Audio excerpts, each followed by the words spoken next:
Welcome, welcome. You're here at The Fiction Wizard. Today we present to you Gringotts Goblins summoned Harry at age 9. He left as Lord of 12 ancient houses. Like and subscribe if you want more awesome stories. Sit back, relax, and enjoy. Chapter 1, The Delegation. The letter didn't come by owl. That was the first thing Harry noticed, not the four figures standing at the end of the Privet Drive cul-de-sac in the grey Tuesday morning, not the way Mrs. Fig's cat had bolted indoors the moment they'd turned the corner onto the street, not even the fact that they were short enough that Uncle Vernon would have made a joke about it if he hadn't been frozen on the front step with his face doing something complicated between outrage and terror. No. The first thing Harry noticed was that there was no owl. The letter had simply appeared on the kitchen table at breakfast, between the marmalade and Vernon's newspaper, sealed in black wax with an impression he didn't recognize, a key crossed with a battle axe, sharp enough that it seemed to cut the air around it. No stamp. No postmark. No owl feathers or scratching at the window. It had just been there, as though it had always been there and the world had simply adjusted itself to accommodate it. He'd reached for it because it was addressed to him, which was novel enough on its own. Mr. Harry James Potter, 2nd bedroom, 4 Privet Drive, Little Whinging, Surrey. Not the cupboard. The bedroom. He hadn't been in the 2nd bedroom long, for months, since Dudley had decided he wanted a 2nd bedroom for his video games, and the first choice, naturally, had been eviction rather than inconvenience, but somebody knew. Aunt Petunia had snatched it before he'd gotten the seal broken. She'd read the first line and sat down very heavily in her chair. Then she'd read it again. Then she'd handed it to Vernon without a word, which was how Harry had known it was serious. Petunia always had words. Vernon read it 3 times. His face went through red, purple, and a shade Harry privately thought of as boiling beetroot, before settling on something grey and slightly clammy. He set the letter on the table. He picked up his orange juice. He set it down again. And then, very quietly, in a voice that Harry had only heard him use once before, when the bank had called about a loan, he said, "Petunia. They're here."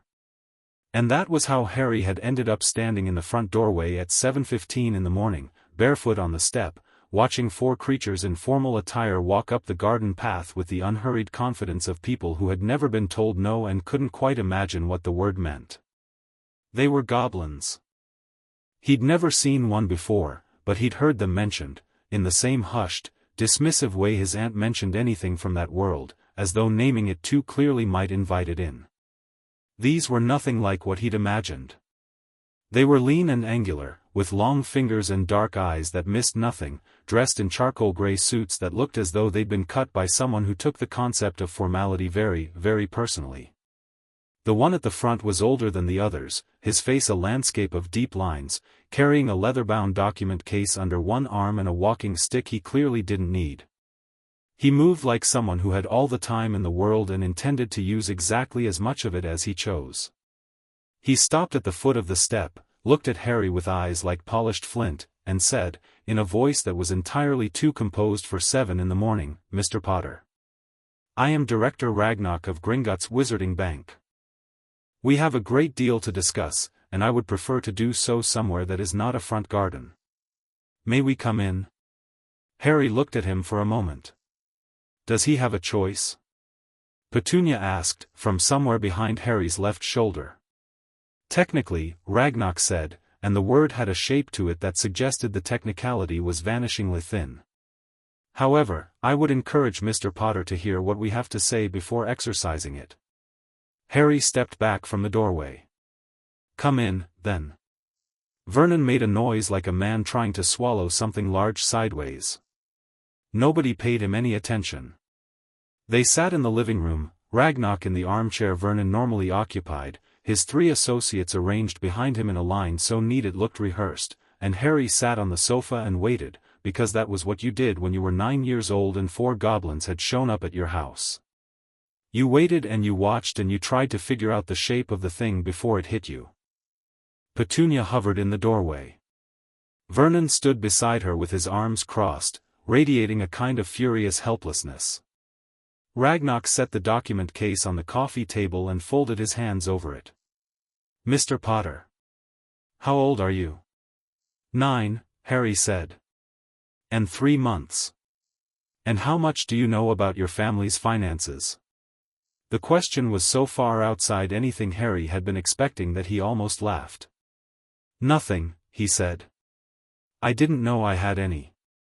Something moved behind Ragnock's eyes. Not quite pity, more like a very controlled version of anger that he was choosing not to display. I see. That confirms several of our concerns. He opened the case. I will be direct with you, Mr. Potter, because I find indirectness to be a waste of everyone's time, and goblin time in particular is not cheap. Gringotts is the oldest financial institution in Wizarding Britain. We manage vaults, yes, but we are also the custodians of something older than vaults. We are custodians of the Ancient Compact, which is a set of agreements between the Goblin Nation and the wizarding families that predate the Ministry of Magic by several centuries. Do you follow me so far? Yes, Harry said. Good. Under the Ancient Compact, Gringotts has both the right and the obligation to act when we detect a violation of what are called the inheritance protocols. These are laws older than most of the families they protect, and they exist to ensure that no magical heir can be separated from their birthright without their knowledge and explicit consent. He paused. 3 days ago, our deepest wardstones registered an anomaly centered on this address. The wardstones are not sophisticated instruments, Mr. Potter. They do not think, they do not make judgments. They simply measure. And what they measured was a magical signature being actively compressed, redirected, and partially siphoned from its source. The room was very quiet. The source, Harry said slowly, is me. Yes, Ragnock said. You. Vernon made a strangled sound. Petunia put a hand on his arm that was less about comfort and more about don't make this worse. Harry looked at his hands. They looked the same as they always had. He'd always known his magic did odd things, the hair growing back, the teacher's wig, the glass at the zoo, but he'd thought that was just what it was, a wild and uncontrollable thing that burst out of him sometimes without warning. He'd never thought about it being less than it should be. He'd never had a frame of reference for what it should be. How long? He asked. Based on the decay patterns in the wardstone readings, Ragnock said, approximately since the night you were placed in this house. He said placed the way you'd say discarded. You were, at that time, 15 months old. 9 years. For 9 years, something had been quietly taking pieces of him. He didn't look at his aunt and uncle. He kept his eyes on Ragnock, because looking at them right now would cost him something he wasn't ready to spend. What was doing it? He asked. Ragnock drew a document from the case and slid it across the table. Harry couldn't read most of it, it was dense with legal language and terms he didn't have words for yet, but he could see his own name at the top, and several others he didn't recognize, and one he did. Albus Percival Wulfric Brian Dumbledore. We have identified 4 distinct magical instruments acting on your person, Ragnock said. The first is a blood ward anchored to this property, which we believe was placed with the intention of protection but has the secondary effect of keying your magical signature to a suppression matrix built into the wards themselves. The second is a compulsion charm of considerable sophistication, designed to prevent you from asking certain questions or pursuing certain lines of thought. The third is a loyalty binding thread, which operates below conscious awareness and creates an artificial attachment to certain people and institutions. He paused. The fourth is a direct siphon. A very small one, drawing perhaps 4% of your total magical output at any given time. But over 9 years, that accumulates. Harry looked at the document without touching it. Who put them there? We do not yet know the origin of all 4. The blood ward was placed by Albus Dumbledore, who also placed you in this house. The compulsion charm and loyalty binding share a signature we have not yet fully identified. The siphon is more complex. Gringotts has investigators working on the full picture, and we will share everything we find with you. Ragnock met his eyes directly.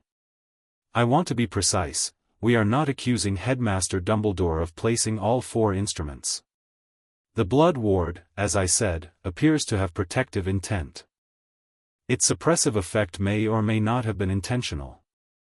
This is a distinction our investigators will determine.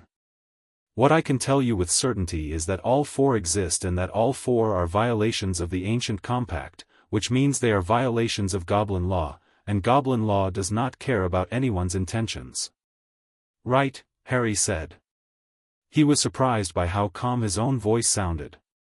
He felt calm, actually, which was strange, but he'd always been strange in a crisis. The time Dudley's gang had chased him across the school roof and he'd ended up sitting on the chimney stack looking down at them, he'd felt calm then too.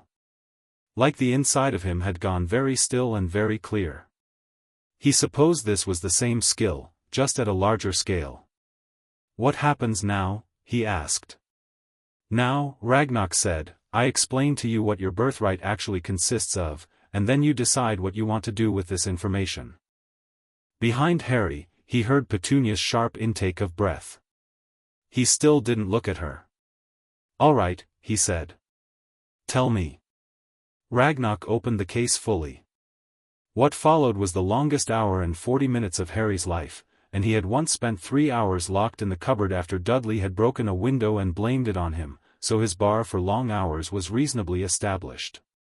The Potter family, it turned out, was not merely old. It was ancient, a distinction that apparently mattered enormously in wizarding society, carrying legal weight that Harry could only begin to understand.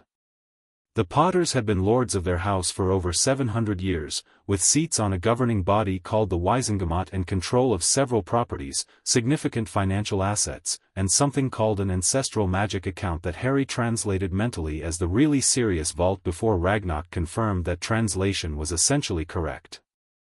None of it had been accessible to Harry because no one had ever performed the heirs ritual, a procedure that formally declared him the living lord of the house and granted him access to everything the house had accumulated.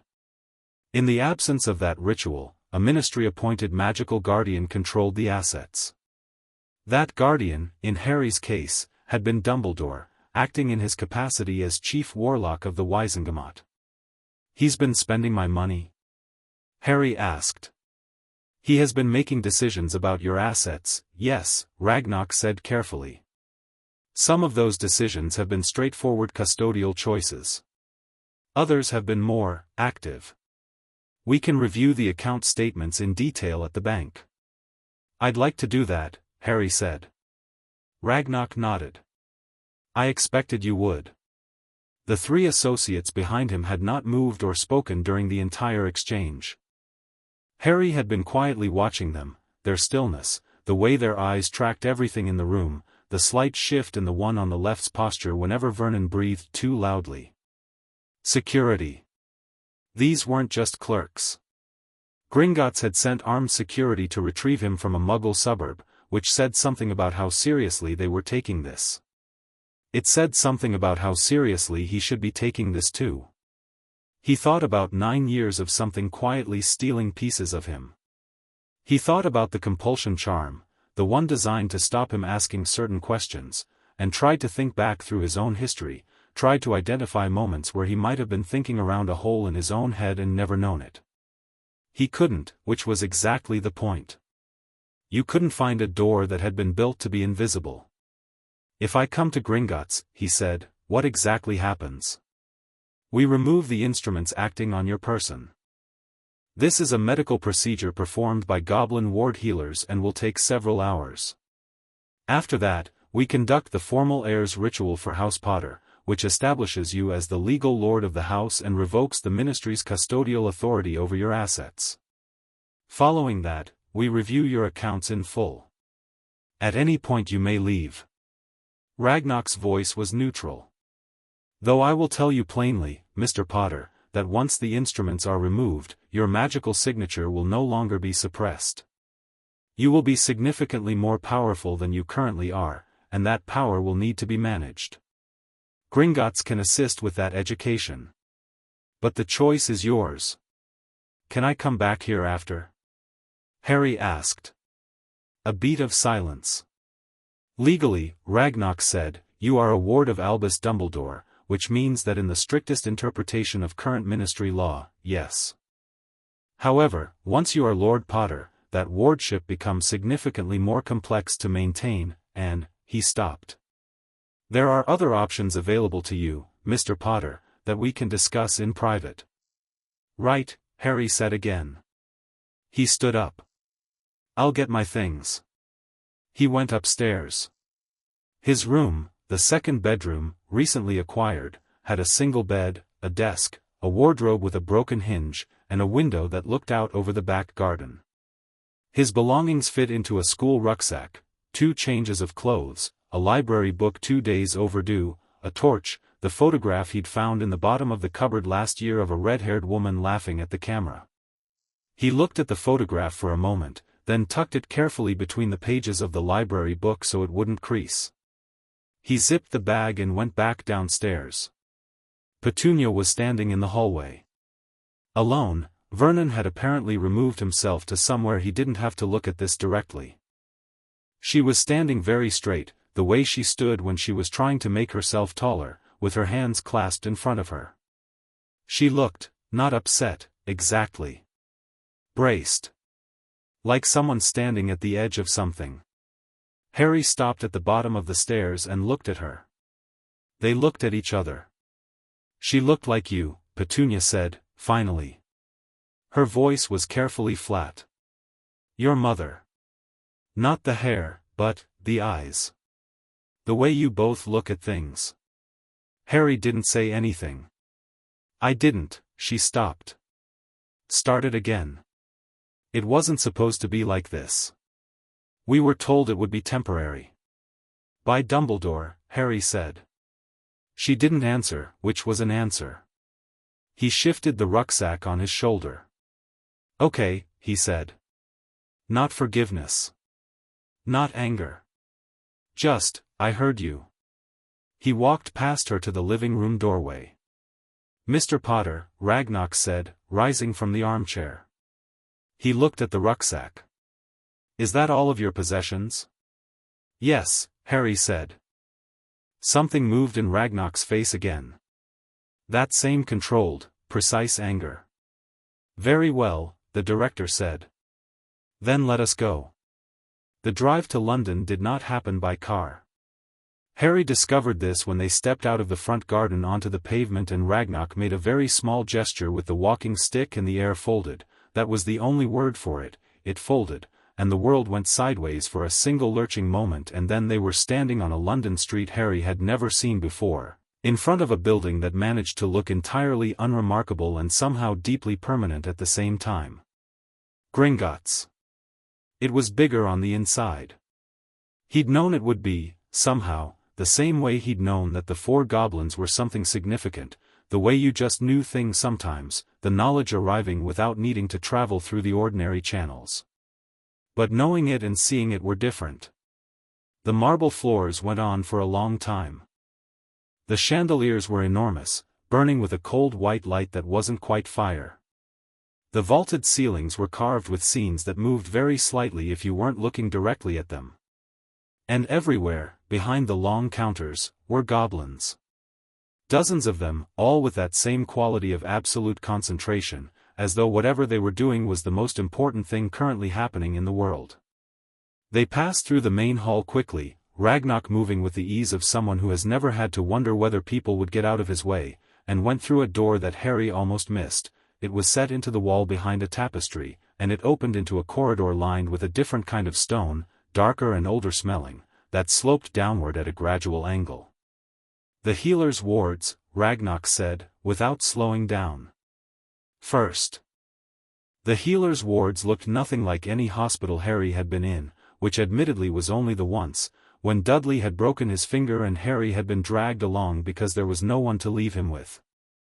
They were low-ceilinged and lit with lanterns that gave off a warm amber light, and the air smelled of stone and something sharp and clean that Harry couldn't identify. 2 goblin healers were waiting, older than Ragnox's associates, with the quiet certainty of people who had been doing their jobs for a very long time and had no particular need to impress anyone about it. One of them looked at Harry with professional detachment and said, "Sit." He sat. What followed was not pleasant. Not exactly painful, but present, the way a toothache is present before it becomes properly painful. He could feel something happening around the edges of his own thoughts, a strange pressure and then a release, over and over, like bubbles rising to the surface.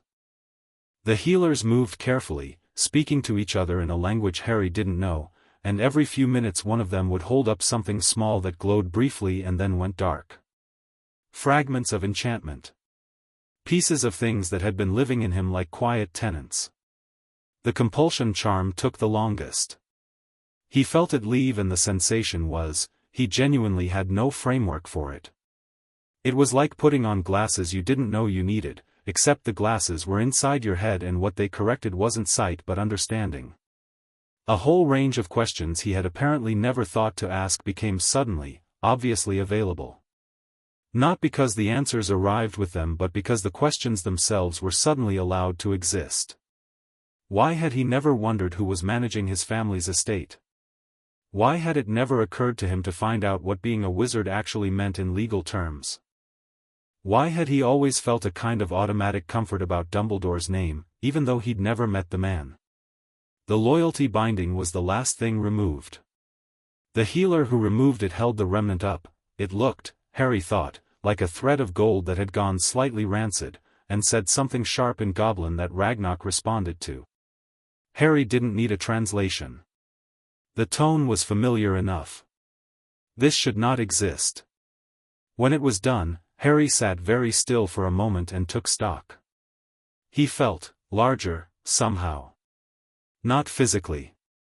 Nothing had changed physically. But there was something present in him now that hadn't been present before, like a room in a house that had been locked for so long he'd forgotten it was there, opened up and aired out and full of more space than he'd expected. He took a breath. The air seemed sharper.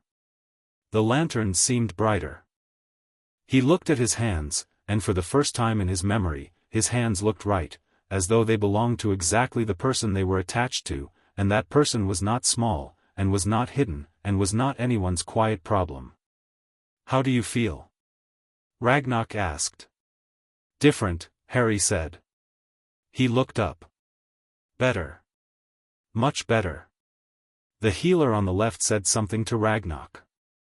"He says your core was operating at approximately 31% of its natural capacity," Ragnarok said. "The siphon alone accounts for 4% over 9 years. The suppression matrix accounts for most of the remainder. You will need time to adjust." "What does 31% mean in practice?" Harry asked.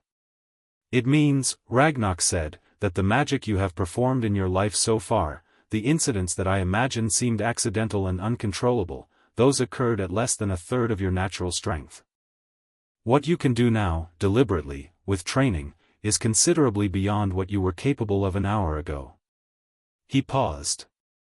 "As I said, adjustments will be necessary." Harry nodded slowly. He stood up.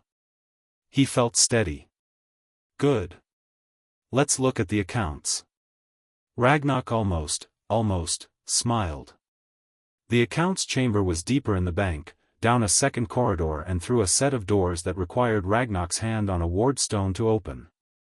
The room inside was circular, with a table at the center and the walls lined floor to ceiling with bound ledgers, their spines marked in a script Harry couldn't read but which had a quality of age to it that made him feel very new. "Sit," Ragnarok said, and took the chair across from Harry. He set the document case on the table and began drawing out papers. House Potter's accounts, current holdings, and the full ledger of transactions since you were placed under magical guardianship. He slid the ledger across. Harry opened it. He spent a long time with it.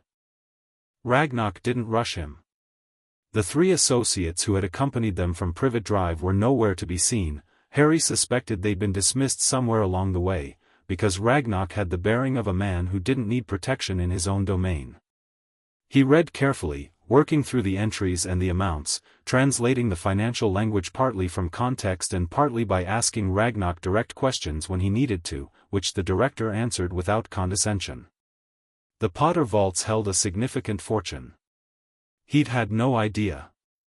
He'd known wizards had money. Dudley's friend had a father who worked for some kind of wizarding company and they were apparently very comfortable, but this was beyond comfortable. This was generational. Properties across Britain. Investments in several magical enterprises. An ancestral magic account that contained something called liquid intent, which Ragnarok explained was essentially stored magical energy that could be drawn upon by a practicing lord of the house for particular purposes. And at the very back of the ledger, marked with a seal Harry recognized from the letter, the key and battle axe, a full accounting of every withdrawal made by the ministry's appointed guardian over the last 9 years. It wasn't theft. He could see that clearly. The amounts were mostly reasonable: maintenance on the properties, some charitable donations, administrative fees. But there was one line item that appeared every 6 months without annotation, a fixed amount transferred to a ministry account, and when Harry pointed at it and looked up, Ragnarok's expression was carefully neutral.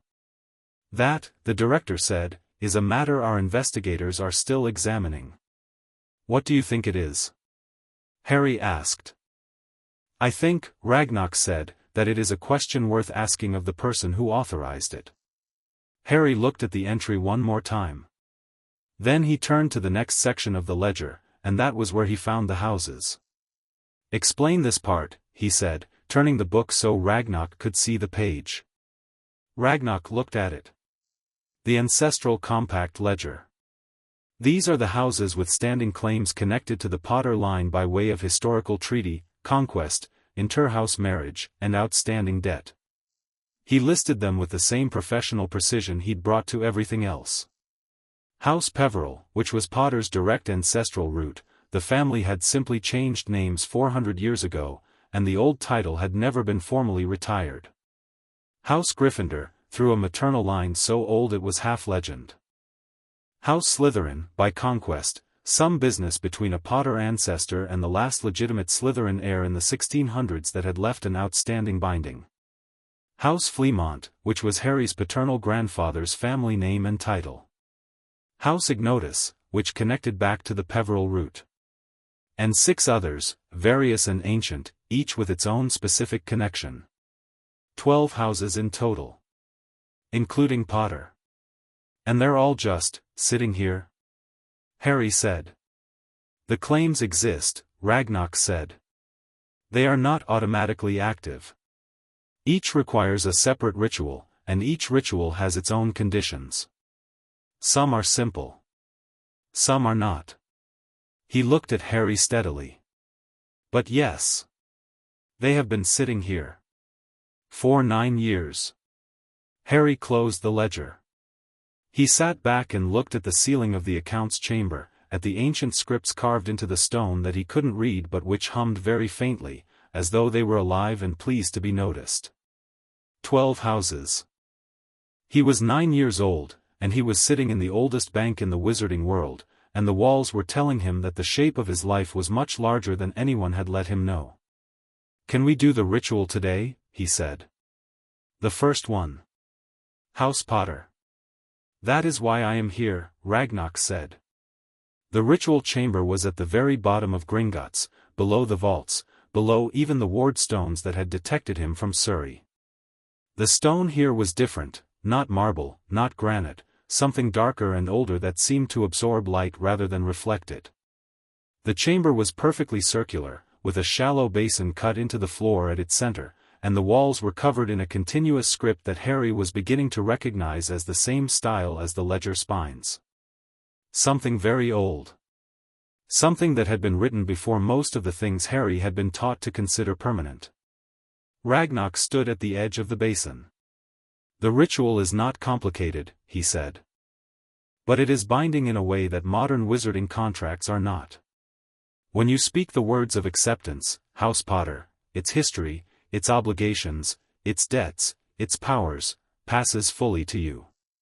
Not symbolically. Not administratively. Actually. You will feel it. He paused. I want to be certain you understand what you're agreeing to. Tell me the obligations, Harry said. Ragnarok looked almost approving. House Potter has 3 standing Wisengamot seats. It has custodial responsibility for 4 properties, one of which, Potter's Hollow, requires quarterly magical maintenance by the House Lord. It has an outstanding treaty of non-aggression with House Longbottom, which must be renewed every 50 years and is due in 38 years. It has a library, the full Potter Magical Archive, that is currently stored in a sealed vault and which you will gain access to. And it has a traditional seat on the Committee of Ancient Magical Holdings, which has not been filled in the 12 years since your parents' deaths and whose other members have been getting impatient. He paused. There are other items. The full list is in the archive. But those are the material obligations. Harry nodded. He turned them over in his mind. They felt solid. Manageable. Real in the way that things with weight and consequence are real. And the words, he said. Ragnarok handed him a card with the script written in English. He read it twice. Then he stepped to the center of the basin, because there was nothing in the words that he was not willing to say, and he said them. The effect was immediate and impossible to describe, because it was not a single thing happening, it was 100 things happening simultaneously, each of them pulling at a different part of him. He felt the properties in his mind like physical locations, compass points he could orient to. He felt the library like a weight settling at the back of his thoughts, a sense of enormous accumulated knowledge that he didn't yet have access to but could feel the shape of. He felt the Wisengamot seats like responsibilities, not heavy, exactly, but present, the way a promise is present in your chest after you've made it. And he felt the ancestral magic. It hit him like a wave breaking from the inside. Every Potter who had ever held the lordship, layer upon layer upon layer of magical resonance, not controlling him but recognizing him, the way a bloodhound recognizes a scent, this one, yes, this is the one. He had the brief, vertiginous sense of being simultaneously himself and the end product of 7 centuries of choices, and then it settled, and he was just himself, standing in the basin, breathing steadily, with something vast and old and now entirely his thrumming quietly in the marrow of his bones. He looked up at Ragnarok. The director of Gringotts was studying him with the focused attention of a man watching something he has predicted but still wants to see with his own eyes. Well, Ragnarok said. Yes, Harry agreed. The other 11 claims, Ragnarok said. They will each require their own ritual, their own conditions. Some of them cannot be performed today, the Slytherin claim alone requires, he stopped. Made the decision visible on his face, which was remarkable on a face that gave very little away. It requires a Parseltongue speaker. The conditions of the conquest binding are very specific. Harry looked at him. I speak to snakes, he said. I didn't know it was unusual. I thought everyone could. A beat of silence. No, Ragnarok said. Everyone cannot. Harry filed that away. He'd been filing things away all morning with the methodical efficiency of someone who has always had to be their own record keeper, and the shelf was getting full, but he would come back to it. He would come back to all of it. Then we can do the Slytherin claim when I come back, he said. I assume I'll be coming back. Frequently, Ragnarok said, with something in his voice that was almost dry humor. You have 11 more rituals to perform, a full account review, an archive to access, and a committee seat to fill. Yes, Mr. Potter. You will be coming back. Lord Potter, Harry said, mildly. A pause. Then Ragnarok dipped his head, just slightly, with the gravity of a man to whom formality is a moral value rather than a social one. Lord Potter, he agreed. They came back up through the bank in the late afternoon light. Harry's internal clock said it was past 4, they'd been here since morning. He was hungry, vaguely, in the background way of someone who had been too busy to notice hunger until it became impossible to ignore. The main hall of Gringotts was quieter than it had been in the morning, half the counter positions empty, the cold chandeliers burning the same regardless. Ragnarok walked with him to the entrance. There is the matter of your living situation, he said, as they reached the doors. You are, technically, still a ministry ward. That will change, but the process takes time and requires several legal instruments to be filed. In the interim, your return to Privet Drive is," he paused, choosing the word with precision, "inadvisable." "Why?" Harry asked. "Because the blood ward is tied to that property and to your aunt's blood. It still functions as a protection. The suppression effect has been removed, but the protective element remains." He looked at Harry steadily. "You have enemies, Lord Potter. Powerful ones who were very pleased when they believed you to be small and manageable. The ward at Privet Drive is, for the moment, one of the safest places for you to be physically, until we have more permanent arrangements in place."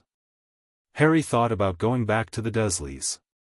He thought about Petunia standing in the hallway and her face and the way she'd said she looked like you.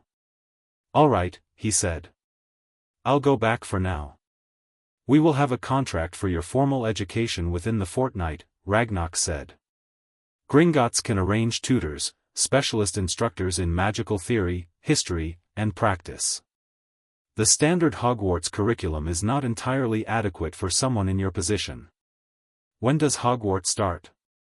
Harry asked. "You'll receive a letter at 11, Ragnarok said. 2 years from now. Until then," he looked at Harry with that precise, flint-dark gaze. "You have a great deal of catching up to do." "Yes," Harry said. He hitched the rucksack on his shoulder, the same rucksack with the same library book and the same photograph, but the boy carrying it was slightly different in a way that had nothing to do with the 9 hours that had passed. "I know." He walked out of Gringotts into the evening.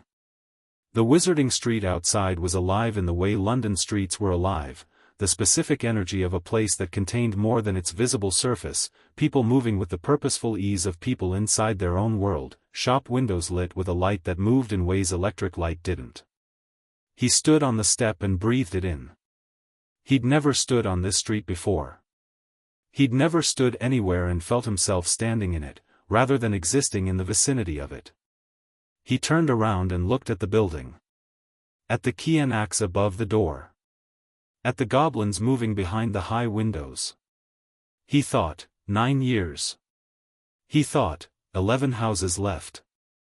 He thought about the compulsion charm and the loyalty binding and the siphon and the way his own thoughts had been quietly rearranged without his knowledge for the entirety of the life he could remember, and he didn't feel rage, not exactly. Rage was a thing that needed fuel, and fuel ran out. What he felt was older and steadier and would last considerably longer, a deep, clear, uncompromising intention to understand everything that had been done, by everyone who had done it, and to make decisions about what came next from a position of complete and unimpeded knowledge. No one would make decisions for him again. Not without his permission. Not without understanding who he actually was. He turned away from the bank and went to find the apparition point that would take him back to Surrey. He had 2 years before Hogwarts. He had 11 houses to claim, an archive to read, tutors to manage, accounts to review, and a world to learn. He thought that was probably enough to be going on with. The evening was warm and the street smelled of possibility, and he was 9 years old, and he walked like someone who owned the ground he stood on, because he did, actually, in several places, and he was only just beginning to find out how many. Chapter 2, The Weight of Names. The tutors arrived on a Wednesday. Harry had been back at Privet Drive for 11 days, and in that time 3 things had changed noticeably. The first was that Dudley no longer came near him, which Harry attributed partly to something Ragnarok had arranged, a quiet legal notice delivered to Vernon's workplace that outlined, in the dry language of ancient compact law, the precise consequences of harm coming to a lord of an ancient house while under a guardian's care.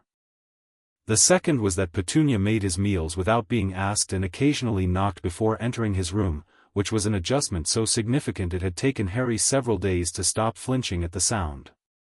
The third was that the magic in him, the full, unshackled version of it, occasionally did things without his permission, not from lack of control but from sheer pressure, the way water finds cracks in a wall, not from malice but from the basic physics of containment. He'd been working on that. Reading, mostly. Ragnarok had sent him 3 books 2 days after his visit, delivered by a goblin courier who had simply appeared in his room, set the package on his desk without comment, and left by the window. The books were dense and old and written in a style that assumed the reader was already familiar with things Harry wasn't familiar with yet, but he was getting there. He read for 6 hours a day and took notes and sometimes sat very still and tried to understand the shape of what he could feel in himself, the way you'd probe a new tooth with your tongue, testing for size and structure. On Wednesday morning, the doorbell rang at 8 sharp, and when Petunia answered it, she found 2 people on the step who looked nothing like each other and yet somehow gave the identical impression of people who had never in their lives been surprised by anything. The first was a woman in her late 50s, or what looked like late 50s, though Harry would later learn she was considerably older, with silver hair pulled back with aggressive neatness and eyes the particular amber shade of someone who had spent decades deciding exactly how much patience she was willing to dispense at any given moment. She introduced herself to Petunia as Maestra Vashti Ambrose, specialist in magical theory and advanced core studies, contracted through Gringotts. She said this the way a general gives a sit rep, information delivered, subject closed, next topic. The second was a man who looked about 40, lean and dark, with the quality of absolute stillness that Harry associated with athletes at rest. He introduced himself as Aldrich Sharp, combat magic and warding. His accent had something Mediterranean in it. He smiled at Petunia pleasantly and his eyes were doing inventory of the hallway behind her. Harry appeared at the top of the stairs before Petunia had figured out where to put them. "Lord Potter," Vashti said, looking up at him. Her expression conveyed neither warmth nor disapproval, it conveyed assessment, the way a carpenter looks at a piece of timber before deciding what to do with it. "Good morning," Harry said, and came downstairs. He looked at both of them. "Is there a third?" "Expected in the afternoon," Aldrich said. "History and law. He runs late chronically and is unapologetic about it." "You'll manage." "Right," Harry said. "Come through." The living room had been reorganized the day before.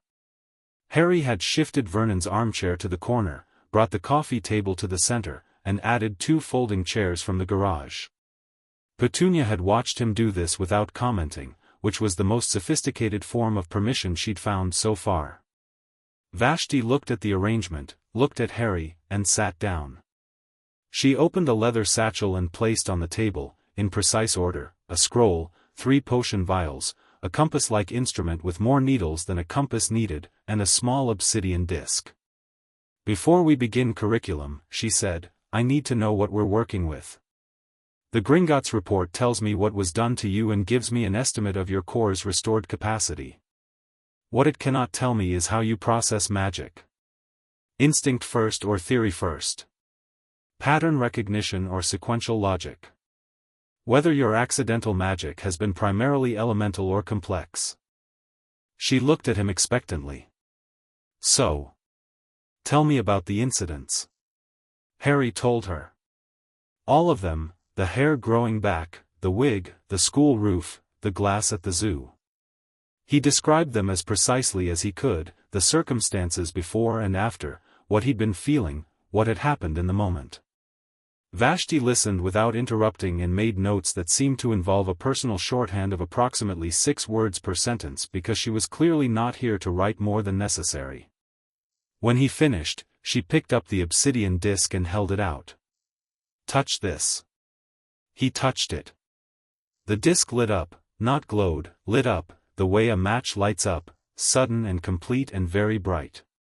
Vashti looked at it for 3 seconds and then set it on the table.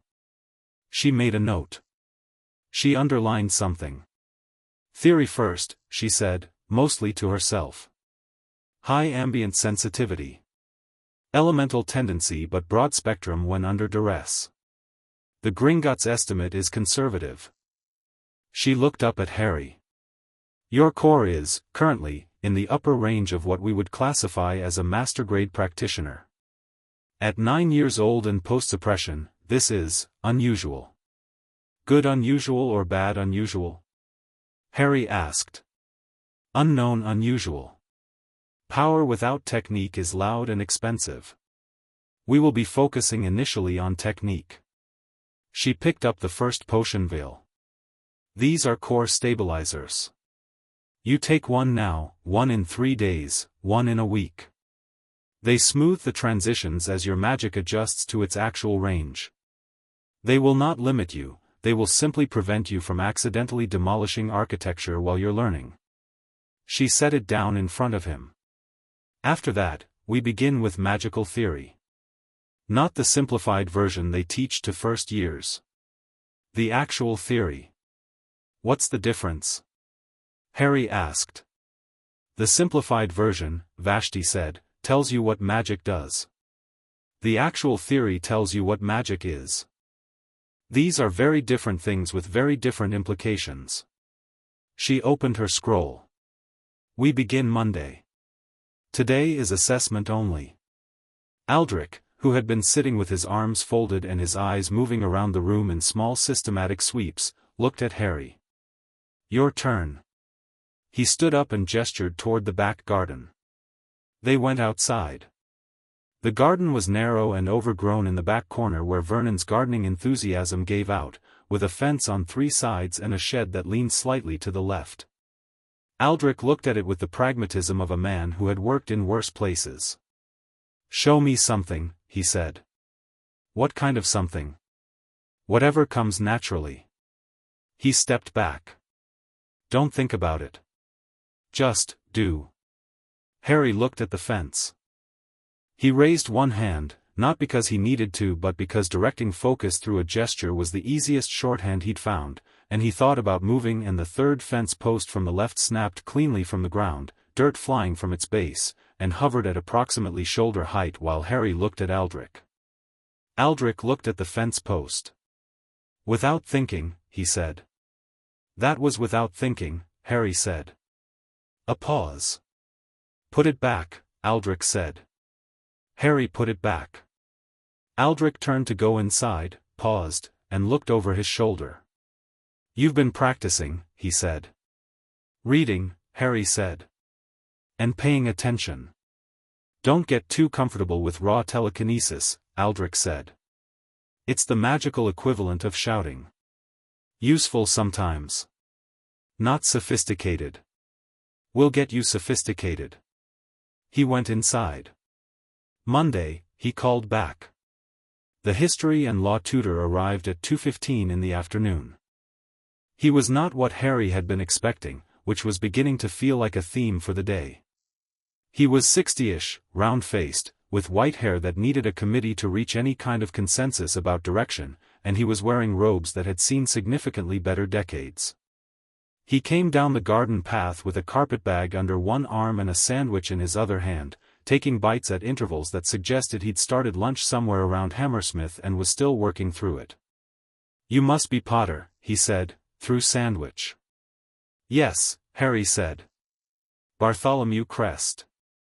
I do wizarding history, Wiesengemot law, ancient compact studies, and political theory.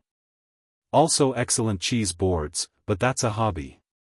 He finished the sandwich, produced a handkerchief from somewhere, and put his hand out. Harry shook it. Shall we? They sat at the kitchen table because Vernon had returned from work and Petunia had quietly relocated the sessions, and Crest opened his carpetbag and distributed books and scrolls in the manner of a man who organized things by a system too personal to be shared with others. Right, Crest said. Ragnarok told me about the houses. The 12 claims. He found what he was looking for in the bag and slapped a genealogical chart on the table. It was enormous, it unrolled nearly the full length of the table, and drawn in a script small enough to require squinting. Most people who discover they've got multiple house claims need it explained slowly and sympathetically. You don't look like someone who needs it explained sympathetically. No, Harry said. Good. Here's the short version. Crest tapped the chart. Wizarding Britain has 41 ancient houses currently active. Of those, 12 have claims that connect to the Potter line, which connects to Peveril, which is as far back as documented magical lineage goes in Britain. These claims exist because magical society used to operate on a system of binding compacts, wars, marriages, treaties, debts, that created permanent legal ties between houses. When a house went dormant or extinct, the binding ties didn't disappear. They transferred. They've been transferring and accumulating along your family line for 400 years, and nobody's done anything about it because nobody's been in a position to do anything about it. He looked at Harry over the chart. Until you tell me about the conditions, Harry said. For each one. Crest smiled, and it was the smile of a teacher who has just found the right student. Now we're talking. They spent 3 hours on it. Harry took notes, real notes, not the summary kind but the detailed kind, with margin annotations where something raised a question, which was frequently. By the time Crest rolled up his genealogical chart and repacked his carpetbag, Harry had a working understanding of all 11 remaining claims, their individual conditions, their political implications, and the order in which they should be pursued for maximum legal efficiency. The most straightforward were the ancestral ones, Peveril, Fleamont, Ignotus, which required only the ritual and a statement of claim, no conditions attached. Those he could do on his next Gringotts visit. The most complex was the Slytherin claim, which Crest explained with the careful precision of someone defusing something. The conquest binding between your ancestor Linfred of Stinchcombe, who is, technically, the base of the Peveril Potter trunk, and the last Slytherin heir was never formalized through the standard means. It was sealed in Parseltongue, which makes it an intent binding rather than a contract binding. To claim it, you need to physically speak the acceptance in Parseltongue at the original site of the sealing. He looked at Harry. Which was Slytherin's study in Hogwarts? Specifically, the Chamber of Secrets. Harry looked at him. Ragnarok mentioned the Parseltongue, he said. Yes. He mentioned you had it. Crest's tone was neutral, but there was something underneath it, not alarm, more like the careful attention of someone who has just identified a variable they'll need to track. In the current political climate, that ability is associated almost exclusively with dark wizards, and specifically with the person who tried to kill you when you were a baby. It would be wise to be selective about who knows. Is it relevant to any of the other claims? Harry asked. The Slytherin claim only. But the Slytherin claim is significant. It carries a Wisengamot seat, a substantial vault, and, importantly, custodial control of Slytherin's wards within Hogwarts. He paused. Including the chamber. Harry wrote that down. He started. He moved on. He went back to Gringotts the following Saturday, and the Saturday after that, and the Saturday after that. Ragnarok ran the rituals himself, something Harry suspected was not standard practice but which the director had chosen to handle personally, and Harry was careful not to take that for granted or comment on it in a way that would make it awkward. He claimed Peveril, Fleamont, and Ignotus on the first Saturday. He claimed Gryffindor on the second, and that one was harder, not because the conditions were complex but because the ritual chamber for a Founder's House claim went deep and the resonance that hit him when he accepted the binding was enough to put him on one knee for a moment before he got himself back together. Ragnarok watched this and said nothing, which Harry appreciated. Gryffindor felt different from Potter. Potter felt like memory, like something that had always been there waiting to be recognized. Gryffindor felt like fire in the blood, sudden and clarifying, the specific warmth of someone who has been cold for a long time standing in front of a hearth for the first time. He stood up from the basin and his hands were shaking slightly, not from weakness but from the adjustment, and he breathed steadily until they stopped. How many people have performed that particular ritual? He asked Ragnarok, when he could speak with confidence. In the last 1,000 years, Ragnarok said, 3. Including you. Harry filed that away. On the third Saturday he claimed House Longbottom, by treaty, not blood, which meant the ritual involved an exchange of magical signatures rather than a resonance binding, and it had the quality of a handshake rather than an inheritance. He wrote Neville Longbottom's name in his notes afterward, because the treaty renewal in 38 years meant the Longbottom heir would be central to a future obligation, and it was worth knowing who they were. He also claimed House Peveril's secondary branch, which Crest had identified as a shadow house, a family that had split from the main line 3 centuries ago and retained independent status. That one required a test of intent rather than blood, administered by an enchanted arbiter that Ragnarok produced from a locked vault with the care of someone handling an old and occasionally temperamental animal. The arbiter asked Harry 3 questions. He answered them honestly, because it was an intent test and the arbiter could feel dishonesty the way a dog smells fear, and the answers he gave were not comfortable or flattering but they were true. The arbiter accepted him. He was, by the 3rd Saturday, Lord of 7 houses, and he was 9 years old and 3 months, and his tutors had stopped treating him like a student and started treating him like a colleague who happened to be short. The year settled into a rhythm. Mornings with Vashti, who was teaching him the actual theory and occasionally stopped mid-sentence to stare at him when he worked something out faster than she'd anticipated, in a way that suggested she was quietly revising her assessment upward and didn't entirely know how to feel about it. She was not a warm woman but she was a rigorous one, and Harry respected rigor more than warmth, at least from teachers. Afternoons with Aldrich, who spent the first 2 months teaching him the difference between power and precision and the remaining time teaching him both simultaneously. Aldrich had a philosophy about combat magic that was almost aesthetic. He believed that a spell used perfectly should look effortless, and that visible effort was a sign of technique not yet complete. He drilled Harry on warding, on shield theory, on the precise mechanical architecture of offensive spells, not because he expected Harry to fight anyone immediately but because he believed you should understand the weapons before you touched them. 3 times a week with Crest, who was teaching him Wiesengemot procedure, political history, and the specific art of using ancient compact law as a lever, which, Crest said with evident pleasure, was considerably more fun than it sounded. He went back to school in September. Normal school, Muggle school, because he still had to maintain the fiction of his life for 2 more years. He sat in lessons and did the work and didn't stand out, which took effort now in a different way than it had before. He'd held back because standing out earned him Dudley's attention. Now he held back because he was doing 5th-year mathematics in his head for relaxation and it seemed unwise to demonstrate this during Year 5 science. He had no friends at school. He'd never had friends at school. He found he minded less now, because he had things to think about that made the silence valuable rather than lonely. In November he received a letter at Gringotts. It was being forwarded there now, at Ragnarok's arrangement, to protect the privacy of his correspondence. The letter was from Albus Dumbledore. It was written on pale blue paper in a looping, deliberate hand, and it was 12 pages long, which was the first sign that it wasn't really a letter so much as an argument prepared in advance. Dumbledore expressed concern about Harry's whereabouts. He expressed faith in Harry's well-being but concern about his education. He expressed a measured appreciation for the role Gringotts had played in identifying the enchantments acting on Harry, while offering an explanation of each that framed them as protective measures taken in Harry's best interest.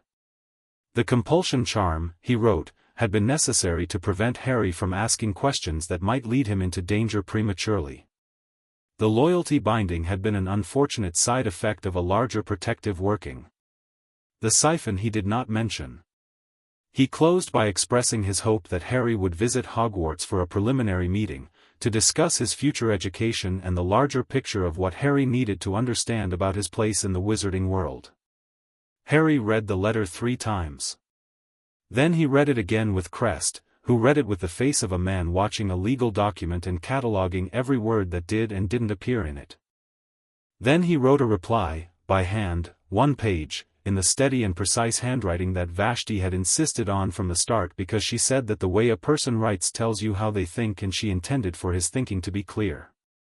The reply said, "Thank you for your letter. I am well and my education is progressing satisfactorily. I am aware of the enchantments you describe and have formed my own views on their purpose. I will be happy to meet with you when I consider the time appropriate. I will contact you to arrange this." He did not say when that might be. He sealed it, sent it via the Gringotts courier, and went back to his books. December was when Ragnarok showed him the archive. The Potter Magical Archive was housed in a vault 2 levels above the ritual chambers, a large, low-ceilinged room with shelving from floor to ceiling and the specific cool, dry smell of old paper and older magic. The books were arranged in a system that appeared chronological at first and then revealed itself as something more complex, organized by the type of magic documented within, which meant the system could only be navigated by someone who already knew what they were looking at. Harry spent 4 Saturdays in the archive before the year was out. By New Year's he had a working map of the collection and had read, fully, 11 of the books on the shelf. Ragnarok had suggested he begin with, foundational texts in Potter family magic, which had a specific character he hadn't found in any of Vashti's teaching materials. Potter magic was anchored in intent the way Slytherin magic, which Crest had described from historical records, was anchored in cunning, and Gryffindor magic in will. The Peveril route gave it a third dimension, something older and stranger that the archive described as mastery, which seemed to mean the ability to understand and work with the fundamental mechanics of magical reality rather than simply directing its effects. He understood this better by the time he was 10. Vashti had unlocked the advanced core theory by then and it gave him a language for what the archive was describing. He started combining the two, theoretical framework from Vashti, practical application from Aldrich, historical context from Crest, and the specific depth of the archive's documented techniques, and the result was something that occasionally surprised even him. In February, 3 weeks after his 10th birthday, he performed an unassisted apparition. Not intentionally. He'd been thinking about the archive and had wanted to be there, and then he was there, between one breath and the next, standing in the vault with a half-eaten piece of toast in his hand and the slightly disconcerting sensation of having moved very fast while standing still. He stood there for a moment. He looked at the toast. He put it down on a nearby shelf and sat at the reading table and thought about what had just happened. Then he went back to the house the long way, through the front entrance and the corridors and the main hall, because he needed to think, and thinking happened better when his feet had something to do. He told Vashti at their next session. She looked at him for a long time. Long enough that he checked whether he'd said something wrong. "How old are you?" she said. 10, he said. "I turned 10 in January." She picked up her quill and wrote a very long note. "I'm increasing the reading list," she said. On a Thursday in May, when the weather had decided spring was actually happening and the back garden had the slightly surprised quality of nature catching up with its own intentions, Aldrich brought him outside and they spent 3 hours on something he hadn't been told about in advance. Wandless magic. Deliberate wandless magic, not the accidental bursts of his pre-Gringotts life. Aldrich ran him through theory first, the wand as focus, the principles of magical direction, what it meant to internalize that focus, and then he stood back and told Harry to produce a shield charm without touching a wand. Harry produced a shield charm. First attempt. Not full strength, but correct form. Aldrich told him to do it again. He did it again. Aldrich stood there for a moment with his arms folded, looking at Harry in a way that Harry had come to recognize over the months. It was the look of someone updating their understanding of what they were dealing with. "You know," Aldrich said, "I've been teaching combat magic for 20 years. I have had students who could do wandless shields by the end of their 4th year at Hogwarts. I have had students who could never reliably manage it at all." He paused. "I have never had a student get the form on the first deliberate attempt at age 10. Is that a problem?" Harry asked. "No," Aldrich said, and his voice had the flat certainty of someone stating a fact. "It's a responsibility." He came to stand beside Harry and looked out across the garden. "People will look at what you can do and some of them will be afraid and some of them will want to use it and some of them will try to take it. You need to understand that now so you're not surprised by it later."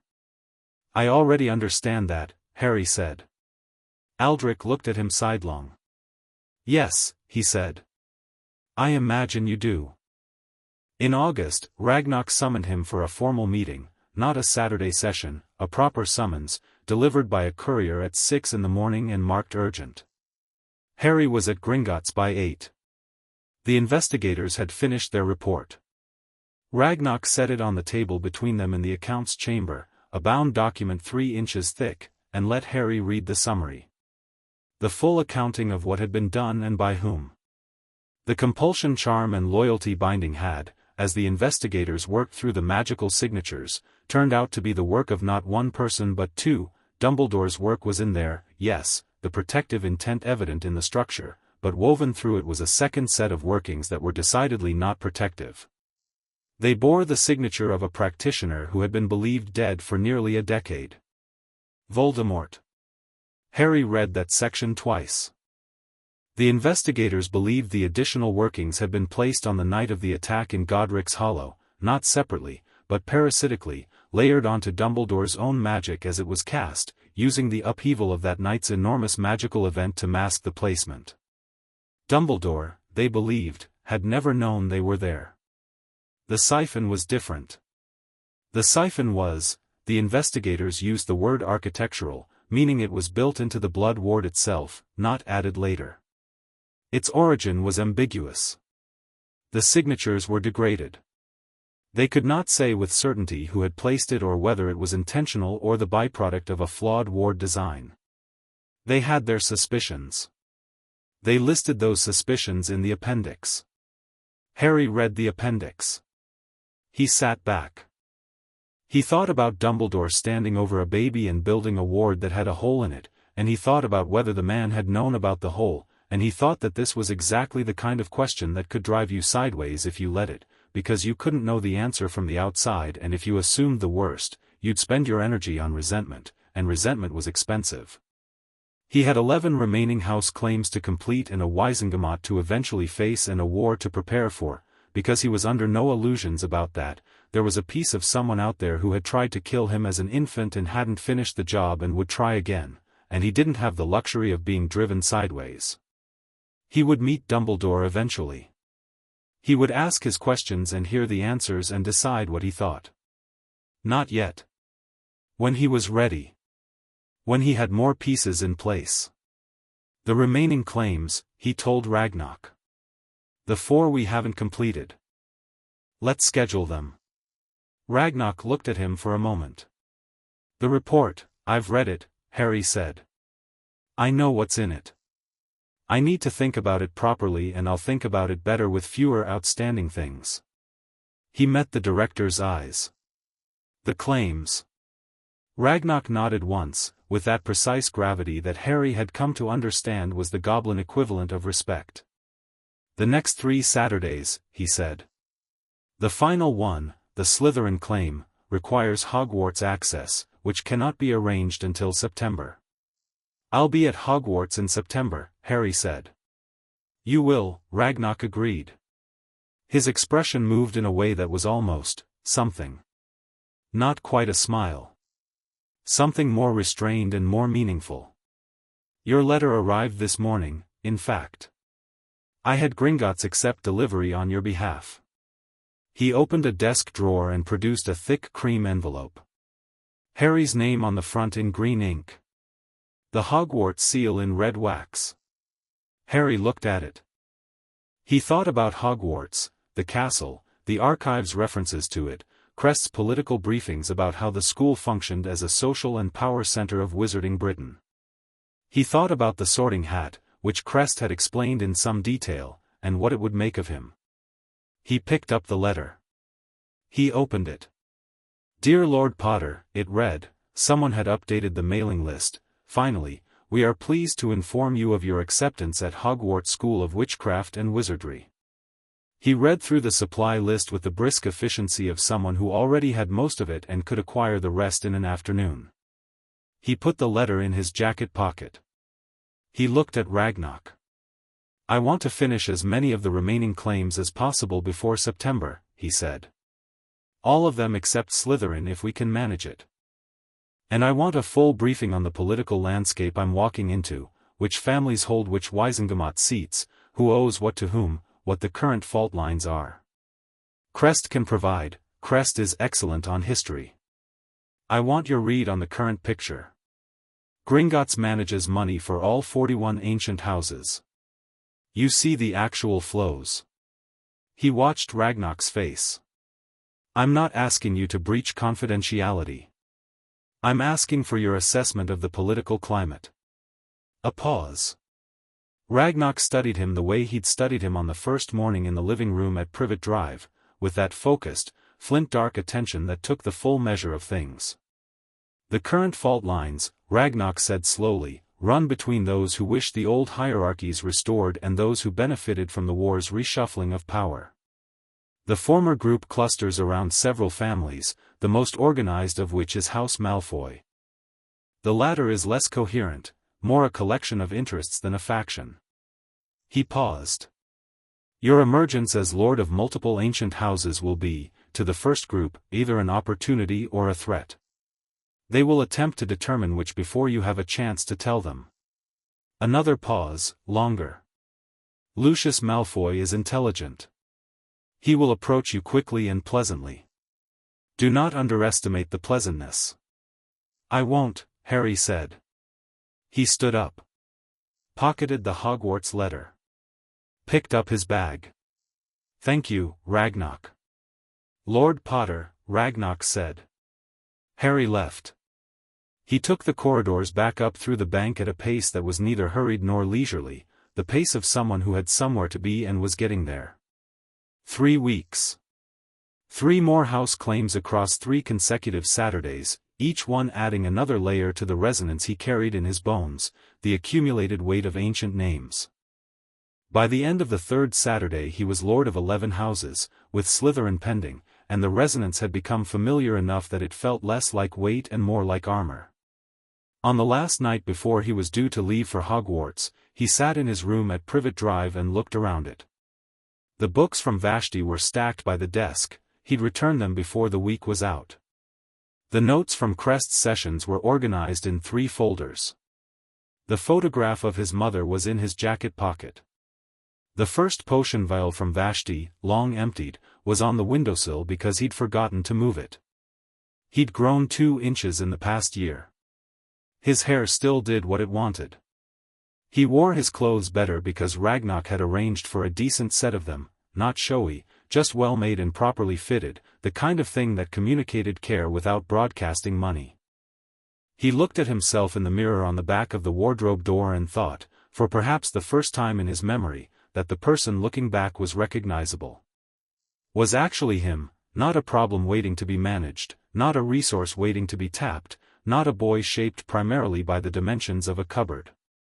He thought about the sorting tomorrow. He thought about the hat. He thought about what it would find in there and where it would put him and whether anyone would be ready for what walked into that hall. He almost felt sorry for them. Almost.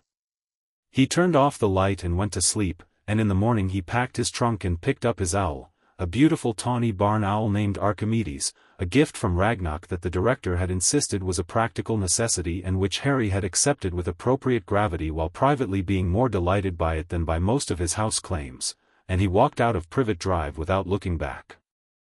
Platform 9 3/4 was crowded and loud and smelled of steam and somebody's pasties. He moved through it efficiently, got his trunk loaded, found a compartment, and sat with Archimedes' cage beside him and watched the platform through the window with the quiet, focused attention of someone cataloging a landscape they'll need to navigate.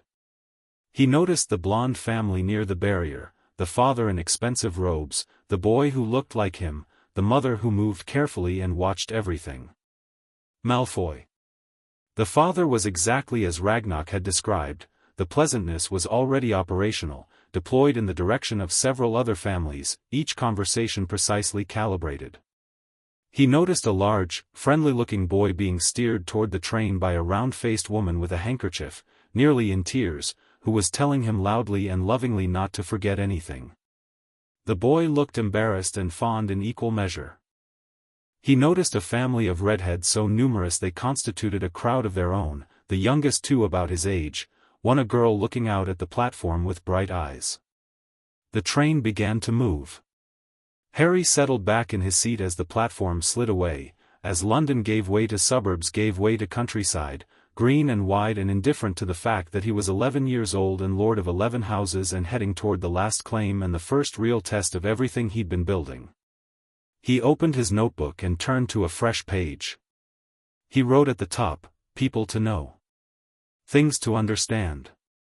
Work to do. He underlined it. Outside, the countryside blurred into speed, and Harry Potter, age 11, lord of 11 ancient houses, with a 12th waiting for him in a hidden chamber beneath a school that didn't know yet what was coming through its doors, watched it go by with calm, dark eyes and a great deal of patience, and began to think about what came next. Chapter 3, First Blood. The Sorting Hat took 3 seconds. Harry sat on the stool and the hat came down over his eyes and the great hall went dark and quiet, and in his head a voice said, with the tone of someone reaching for a word and finding the dictionary had expanded since their last visit, "Oh. And then, I see." And then, after the briefest pause, the hat called out, "Slytherin." The silence that followed was the specific variety that happens when a room full of people all have the same thought and none of them know whether they're allowed to say it. It lasted approximately 4 seconds and then the Slytherin table erupted and the other 3 tables produced a more complicated noise, half applause, half the sound of expectations being recalculated. Harry took the hat off, handed it to Professor McGonagall, who was looking at him with an expression that suggested she was already composing a letter she wasn't sure who to send it to, and walked to the Slytherin table. He sat down at the end nearest the door. Not for any dramatic reason. It was simply the emptiest part of the bench and he preferred not to be hemmed in on both sides by people he didn't know yet. A boy with a pointed face and an easy confidence slid into the seat across from him before Harry had properly settled, extending a hand with the smooth efficiency of someone who had been practicing handshakes since childhood. "Draco Malfoy," the boy said. He said his surname the way a person says the name of a landmark, not boastfully, exactly, but with the certainty of someone who assumes you already know why it matters. "Harry Potter," Harry said, and shook his hand. The expression on Draco's face went through 3 things very quickly: recognition, excitement, and then, something else. A recalibration. Because Harry hadn't said his name the way people apparently expected Harry Potter to say his name. He'd said it the way Draco had said his own, flat and matter-of-fact, just information. "I know who you are," Draco said. "I'd imagine most people here do," Harry said pleasantly. Draco looked at him for a moment longer than the conversation required. Then he smiled, a different smile from the one he'd arrived with, sharper and more real. "My father mentioned you might be coming," he said. He stopped. Appeared to decide something. "He said you'd be interesting." "Your father sounds perceptive," Harry said. He turned to look at the rest of the sorting because he'd been in the middle of cataloging people when Draco had arrived, and he didn't like leaving things half-finished. He watched the names get called. He watched where people landed. He made mental notes and compared them against Crest's briefings on the families, which children carried which names, which alliances that represented, where the soft spots in the political architecture were visible even in 11-year-olds. Neville Longbottom went to Gryffindor. Harry had been watching for him specifically, the boy from the platform, the round face and the nervous hands. When the hat called it, Neville's face went through a complicated sequence of emotions that ended at something that looked like relief, and Harry understood that. Gryffindor was where Neville had needed to go, and Neville had known it, and the knowing had scared him. It took a specific kind of courage to walk toward what you need when what you need frightens you. He filed the Longbottom name and face away with the treaty information from Crest Sessions. Not a political calculation, something simpler than that. He was interested in Neville Longbottom. Hermione Granger went to Gryffindor with the decisive speed of a hat that had made up its mind before the brim touched her hair.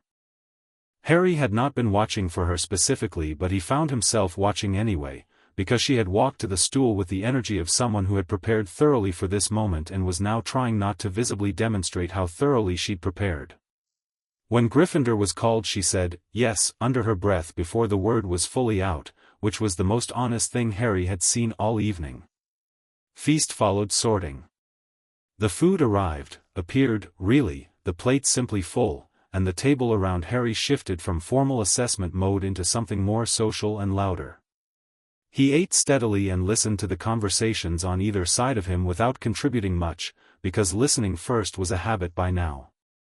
He heard a great deal about Quidditch and about whose families knew whose families and about how many galleons someone's father had spent on something or other, and he processed all of it with the same attention he'd given to Crest's briefings, because social information and political information turned out to be the same information at different scales.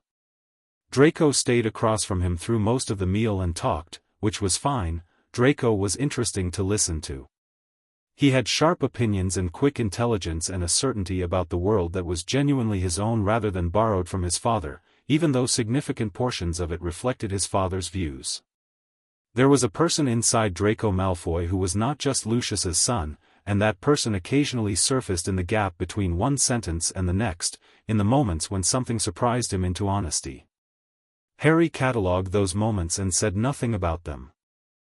When the feast ended and prefects were collecting first years to lead them to the dormitories, Harry paused to look up at the enchanted ceiling, dark and vast, accurate stars scattered across it, and then at the staff table.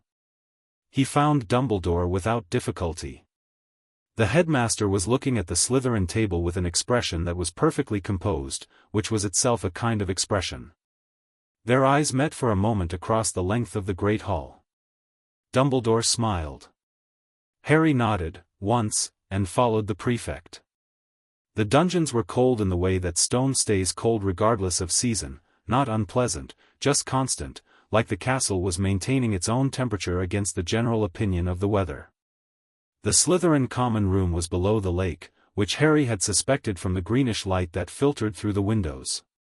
He found it interesting rather than sinister.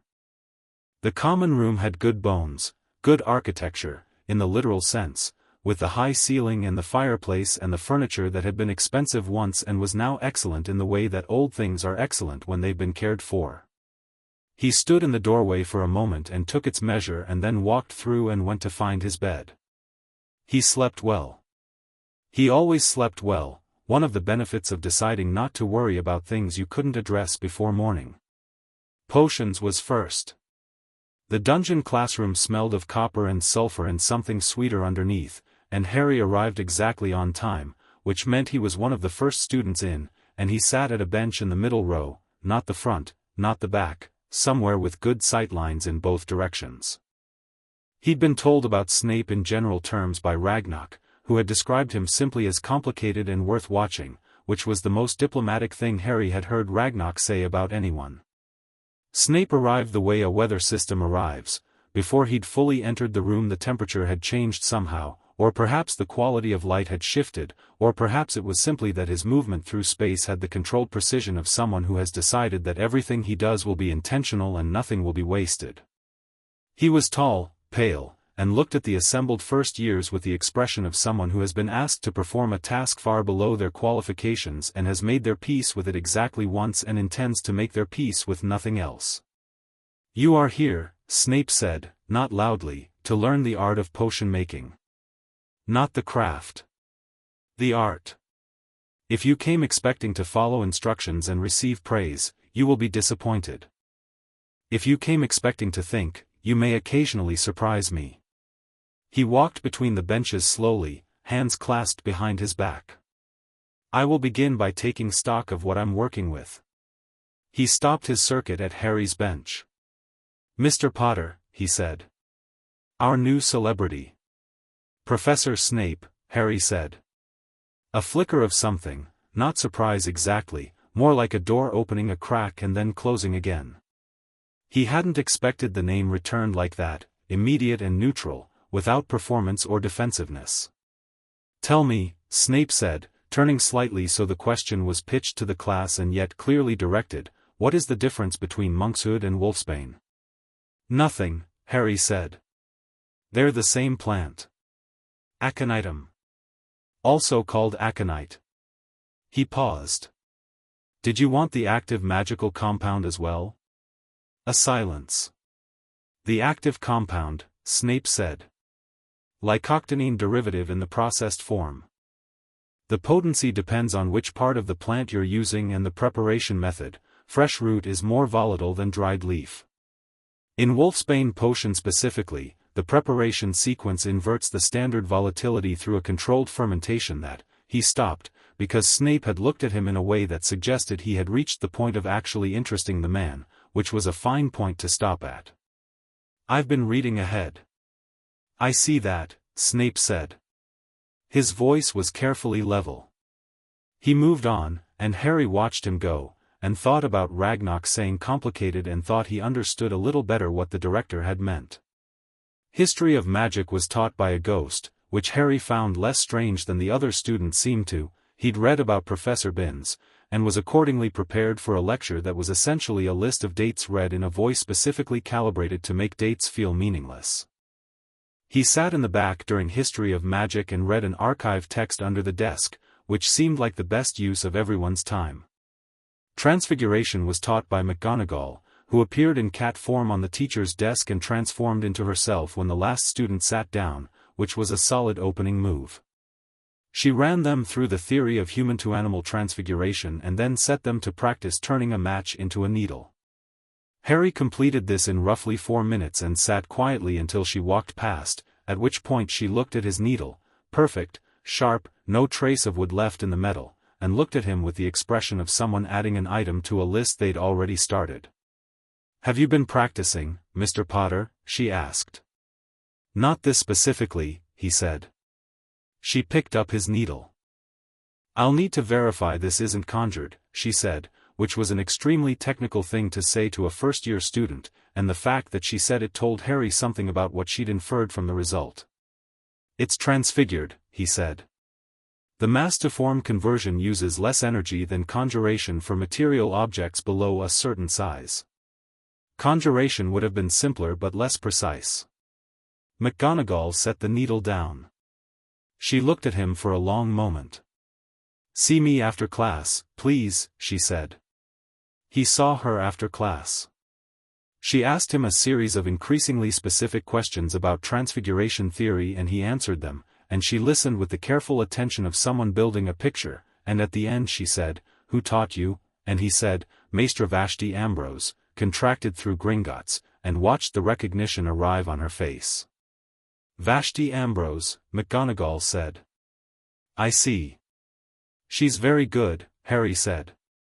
"She's the finest magical theorist alive," McGonagall said, with the brisk precision of someone stating a fact they'd rather have offered differently.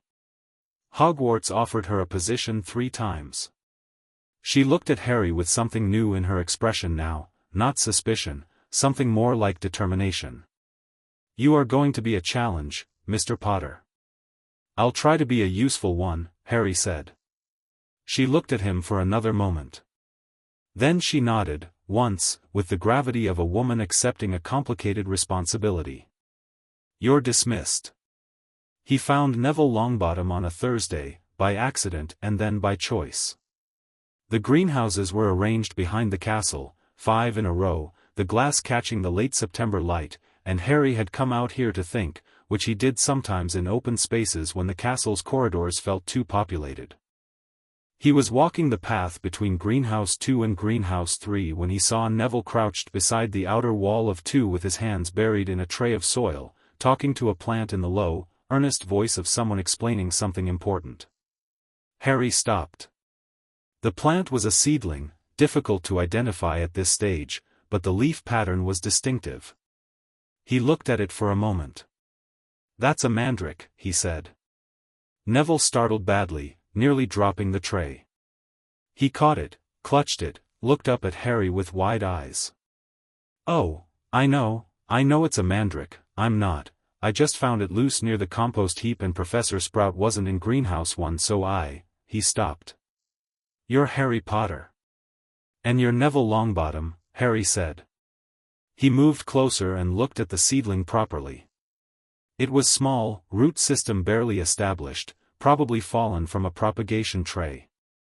It was looking at Neville with the unfocused resentment that mandrakes expressed before they developed enough to be genuinely problematic. "It'll survive. The root system's intact. You'd want to replant it in a deeper tray than that, though, give it more room." Neville looked at him with an expression that was 1 part startled and 2 parts surprised by the absence of mockery. "Do you know a lot about herbology?" "Some," Harry said. It was true, Crest had covered magical plant interactions in the context of historical potions and warding, and he'd read the relevant sections thoroughly. "You're good with it, obviously." Neville blinked. "I'm really not, I'm just, you knew what it was and you handled it correctly and you've been talking to it, which actually helps with mandrakes at this stage. Their early development is responsive to sound frequency." Harry looked at him. "That's not someone who doesn't know what they're doing." Neville looked at the seedling. Then at Harry. "My gran says it's not a useful skill." "Your gran is wrong," Harry said pleasantly, and left it there. He sat down on the wall. "Can I stay out here for a bit? The castle gets loud." "Oh," Neville said. "Yes. Of course." They stayed out there for an hour. Neville replanted the mandrake seedling in a larger tray under Harry's suggestions, and they talked, first about plants and then about Hogwarts and then about the way both of them moved through the school slightly outside the social architecture that everyone else seemed to understand instinctively. Neville did this because he was anxious and assumed he'd say the wrong thing. Harry did this because he was watching first and didn't see the urgency in joining in before he'd finished watching. They were both outside the same structure for completely different reasons, and they found each other interesting for it. "My family wanted me to go to Gryffindor," Neville said at some point. He said it in the tone of a confession made to someone who might actually keep it. "I was afraid I wouldn't." "But you did," Harry said. "I know. But I was afraid I'd end up, they kept saying if I ended up in Hufflepuff." He stopped. "It's stupid." "It's not stupid," Harry said. "But for what it's worth, the hat puts you where you belong, not where your family wants you. Gryffindor's where you belong." He looked at Neville. "That's not a small thing." Neville was quiet for a moment. "You're not what I expected," he said. "From, you know, stories. What did you expect?" "I don't know." "Something louder," Neville said. Harry almost smiled. "I'm quiet first," he said. "I'm loud when it's worth the energy." 2 weeks in, Quidditch tryouts were announced, and Draco informed Harry at breakfast that he intended to try out for Seeker. Harry said that sounded reasonable. Draco seemed slightly deflated by this response and then more interested, which was quickly becoming the pattern of their interactions. "Are you trying out?" Draco asked. "No," Harry said. "You could probably, I'm sure I could," Harry said. "I'm not interested right now." He was not interested because Quidditch was not currently useful to him and he had a chamber of secrets to locate. He said neither of these things. The chamber was the project he ran parallel to everything else, methodically and without urgency, because urgency made noise and this required quiet. He'd read everything about Hogwarts' history he could find, in the library, which was excellent, and in the archive back home, which was better, and he had a reasonable sense of where the chamber's entrance should be based on Slytherin's known preferences for hydraulic systems and the castle's original plumbing architecture. The plumbing question was interesting because it told you something specific about the chamber's depth and access points, and he had narrowed those access points to 3 locations. He explored each one at night, after the dormitories had gone quiet, with his wand lit at minimal output and his footfalls deliberate on the stone. Not from excitement, from the methodical focus of someone working through a checklist. He found nothing on the first 2 nights. The third, in a ground-floor girl's bathroom that had been disused since a ghost moved in, he could hear her, low and self-absorbed, mourning somewhere in the plumbing. He crouched in front of the sinks and looked at the taps and said, in Parseltongue, the word for open. The entrance opened immediately, without fuss, a perfectly functioning mechanism that had simply been waiting for the right key. Harry looked down into the darkness. He cast a light, lowered it on a controlled float to see the bottom, estimated the drop, and then went back to bed. He'd come back properly, with time, with the right preparation, with the second ritual text that Ragnarok had provided for the Slytherin claim. This was reconnaissance, not action. He told no one. The thing about Hogwarts in November was that it developed its own weather entirely independent of the weather outside. The castle had moods. Harry could feel them, now that his magic was unimpeded, in the way the stones hummed or didn't hum, in the quality of light in the corridors. He was beginning to understand the castle's resonance the way he understood the archive, as a system with its own logic, navigable once you'd mapped it. And the castle, he thought, was beginning to understand him back. Doors opened before he reached them sometimes. Staircases rearranged in his direction. He said nothing about this to anyone, but he noticed it and was quietly pleased by the collaboration. The troll arrived on Halloween. He heard it before the alarm was raised. The footsteps were simply too heavy and the smell was wrong before any of the prefects had registered anything. He was in the corridor outside the Great Hall, returning from the library, when the noise from the dungeon end started, a low, rhythmic crashing that resolved, as he moved toward it, into the sound of something very large moving with the combination of power and disorientation that characterized something that had been introduced to an unfamiliar environment and was expressing its confusion destructively. He stopped and thought for exactly 4 seconds. The other students were being herded back into the Great Hall. He went the other direction, toward the smell. The troll was in the corridor outside the girls' bathrooms on the 2nd floor, not the disused one, the regular one, and it had one arm through a doorway and was working at removing something from inside, which turned out to be a girl Harry hadn't yet properly met, pressed against the far wall of the bathroom and looking at the troll with the focused terror of someone who has processed the information and is now simply waiting to see if there's a decision to make or if the decision has already been made for her. Hermione Granger. He recognized her from the sorting. Harry looked at the troll. The troll had not registered him yet. Its attention was entirely on the bathroom and the girl in it. It was 12 feet tall, gray-green, and it smelled catastrophically of something that had been fermenting in a warm place for too long. Its club was propped against the wall beside it because it was using both arms on the doorframe. Harry aimed his wand at the club. He sent it through the window at the end of the corridor with rather more force than was strictly necessary. The window shattered. The club was gone. The troll turned around. They looked at each other. Harry said, very calmly, locomotor mortis. The leglocker charm on a 12-foot troll with the proportions and density of a boulder was, he understood the moment he'd said it, approximately the same as locking one wheel on a lorry.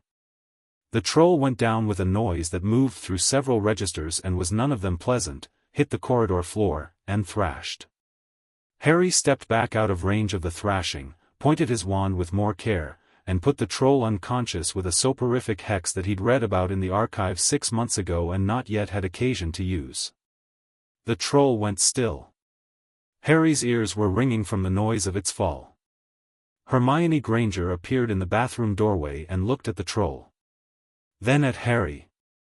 "Did you just, with one?" "Yes," Harry said. "Are you hurt?" "No." She came out of the bathroom and stepped carefully around the troll's arm.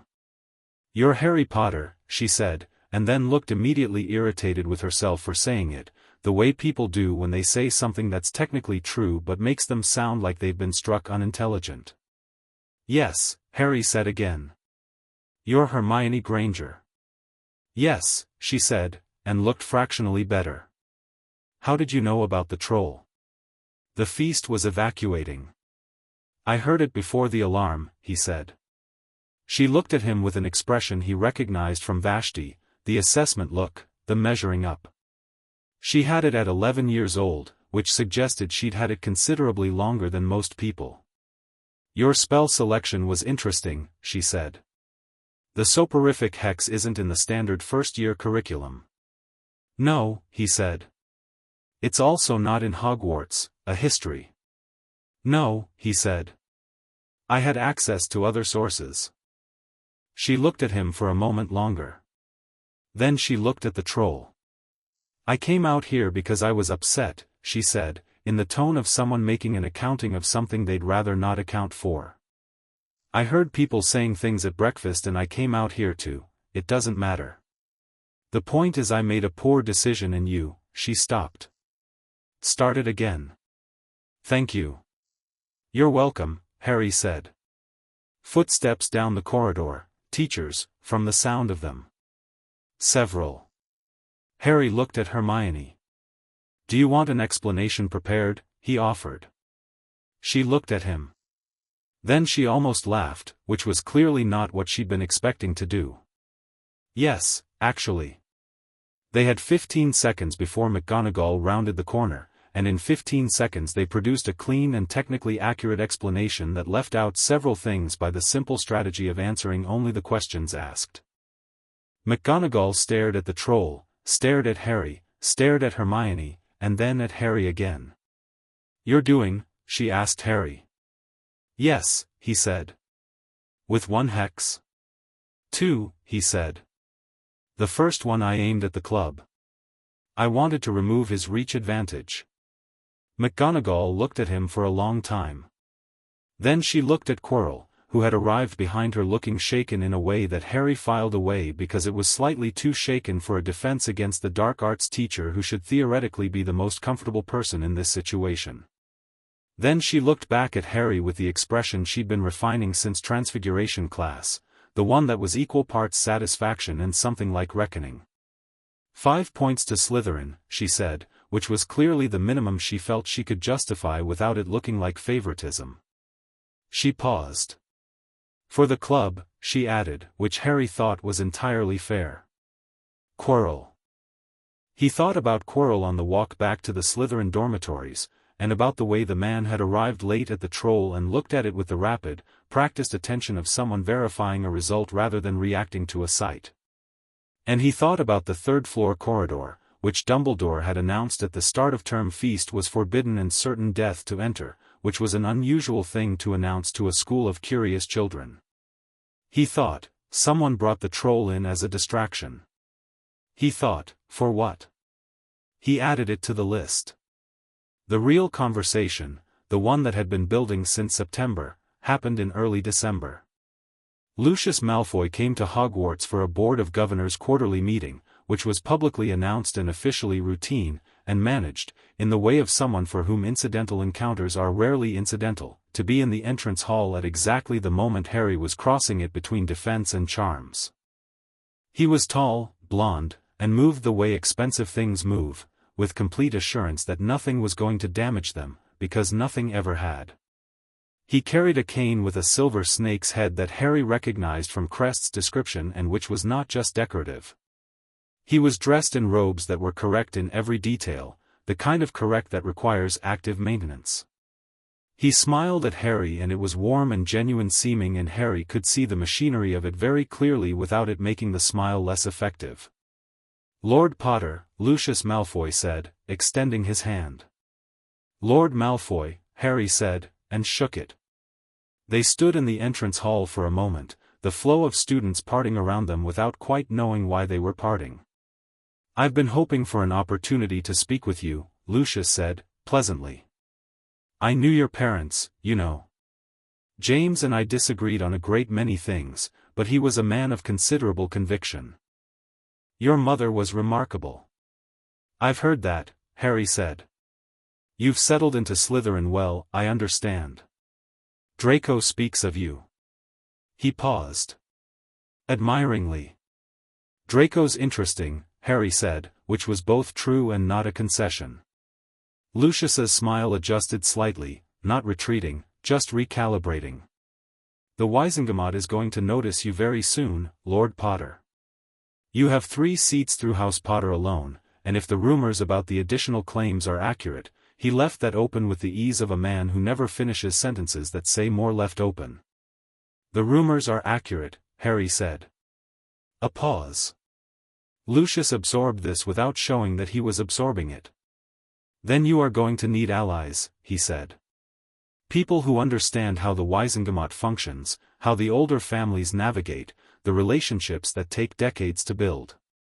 "I've been building them for 2 years," Harry said. Something moved behind Lucius Malfoy's eyes. Not alarm, the man was too composed for alarm. But a reorientation, rapid and invisible to anyone not looking for it. "You've been busy," he said, and his tone now was different, not warmer, but more genuine, the way people are genuine when they decide to drop the performance because the performance isn't working. Then you know the fault lines. Yes, Harry said. And where do you see yourself standing on them? Lucius asked.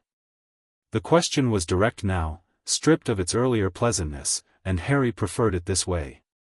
I see myself standing where House Potter has always stood, Harry said. On its own ground. Lucius looked at him for a long moment. His cane rested against the stone floor, the silver snake's head catching the light from above. Your father said something very similar, he said, the last time I spoke to him. He was wrong about a great many things, but he was honest about his position. He smiled again, and this time it had something different in it, something that wasn't friendship and wasn't respect exactly but was in the neighborhood of acknowledgement, which was as close to either as Harry suspected Lucius Malfoy ever got with anyone. I look forward to watching you, Lord Potter. I expect you will, Harry said. He went to Charms. He thought about Lucius Malfoy's careful intelligence and the machinery of his pleasantness and the way the conversation had shifted when Harry hadn't performed the deference that had been expected. He thought about Draco, who was Lucius's son and was not just Lucius's son, and about the difference between someone who believes a thing because they've been told it and someone who believes it because they've thought it through. He thought, Draco can be something other than what his father wants him to be. He had no immediate use for this thought and set it in the category of worth paying attention to. He thought about the third-floor corridor and the troll and Quirrell's eyes and the particular timing of things, and all of it had a shape that he kept circling, waiting for the part where the shape resolved into something clear. In the library one Thursday in December, the only person there besides Madame Pants, he found Hermione Granger in what had become her habitual spot, back corner, 3 books open simultaneously, notepad covered in her specific handwriting that was small enough to get the most out of a line and organized well enough to read at speed. She'd been coming here every Thursday and he'd been coming here every Thursday and they'd begun, over several Thursdays, to occupy the same table and then to occasionally speak and then to occasionally speak at length. The Philosopher's Stone, Harry said, sitting down across from her and setting his own stack of books on the table. She looked up from her notes. What about it? Flamel, he said. Nicholas Flamel. Do you know who that is? She thought for half a second. The alchemist. Allegedly he's the only person to ever successfully create a philosopher's stone. She looked at him with that measuring expression. Why? There's something on the 3rd floor, Harry said. It's behind a locked door that Fluffy is guarding. Fluffy, she said. The 3-headed dog. I could smell it through the door, he registered her expression. I have a sensitive nose. The point is there's something being kept in this school that's sufficiently valuable that someone tried to steal it in October and is almost certainly going to try again, and the most valuable magical object currently known to exist is the Philosopher's Stone, which is owned by Nicholas Flamel, who is 900 years old and would need the stone nearby to maintain his immortality, Hermione said. She was already reaching for a fresh piece of parchment. You're serious. I'm always serious, Harry said. She looked up at him. You knew about the troll before the alarm. Yes. And you know things you shouldn't know for a first year. She said it as a statement, not an accusation. You've been watching this since September, haven't you? Since Halloween, he said. The troll was a distraction. Hermione looked at her parchment. Looked at Harry. Made a decision that was visible in the set of her expression, a kind of deliberate commitment. She picked up her quill. Tell me what you know so far, she said. I'll tell you what I can add to it. He told her. She had 2 things he didn't. A better knowledge of the library's restricted access, she had a way with librarians, he noted, and a memory for casual information that was genuinely extraordinary, the kind of recall that caught things in peripheral vision and filed them intact. She'd noticed that Snape had been absent the night of the troll incident. She'd noticed Quirrell had been shaken. She'd noticed that the 3rd-floor corridor's door had a repair on it, stonefill in a crack pattern that suggested something had hit it very hard from the inside in early October. "Someone already tried," she said. "Someone already tried," Harry agreed. "They didn't get through the first door. Fluffy stopped them." He looked at her. "I want to get into that corridor." "Why?" she asked, not objecting, just asking. "Because whoever's coming for the stone is going to come again, and I'd rather understand what's between them and it before that happens." He looked at his books. "And because no one seems to be doing much about it." "Dumbledore knows it's there," he announced the corridor himself. "He presumably knows there's a risk. But I'd like to form my own opinion on the quality of the defenses." Hermione considered this with the careful focus of someone who takes rules seriously and is about to choose to break one anyway, which required a specific internal negotiation that he respected. "You've already found the entrance to somewhere else in this castle, haven't you?" she said. He looked at her. "You disappear some nights," she said. Not accusing. Just very observant. "You come back not from the direction of the library or the common room." Harry looked at her for a long moment. "You are very difficult to get anything past," he said. "Yes," she said, with a satisfaction that was as unguarded as anything he'd seen from her. "I know." He decided, in the space of that moment, that Hermione Granger was someone he was genuinely glad to know. Not useful, glad. There was a difference, and he'd been rigorous enough in his thinking over the past year to know it. "The Chamber of Secrets," he said. "It's real, and I've found the entrance, and I have a ritual to perform down there for the Slytherin house claim. I haven't done it yet because the timing needs to be right." He looked at her directly. "I'll tell you the full picture if you tell me everything you noticed about Quirrell." She picked up her quill. "Deal," she said immediately. Outside the library windows, December was doing something determined with snow, laying it across the grounds in clean white sheets that the enchanted ceiling in the Great Hall had been reflecting all day. Somewhere above them, the castle hummed its old particular hum. In the staff room 3 floors up, Snape was doing something to his leg that he didn't want witnessed, which 3 students had witnessed anyway by accident, and 2 of those students had not thought much of it. The third, Harry was fairly sure, had thought exactly as much of it as it warranted. He turned a page of his book and kept his expression entirely neutral while inside him something cold and focused and relentless was pulling all the threads into a shape that was becoming, slowly, unmistakable. Someone was coming for the stone. He didn't know exactly when. He didn't know exactly who. He intended to be ready before the question became urgent. Outside, the snow kept falling, and Harry Potter sat in the back of the library and thought about what he knew, and what he needed to know, and what he was going to do with all of it, and the castle settled around him in the cold dark like something that had been waiting, very patiently, for exactly this. Chapter 4, The Stone and the Shadow. The logical conclusion arrived on a Tuesday.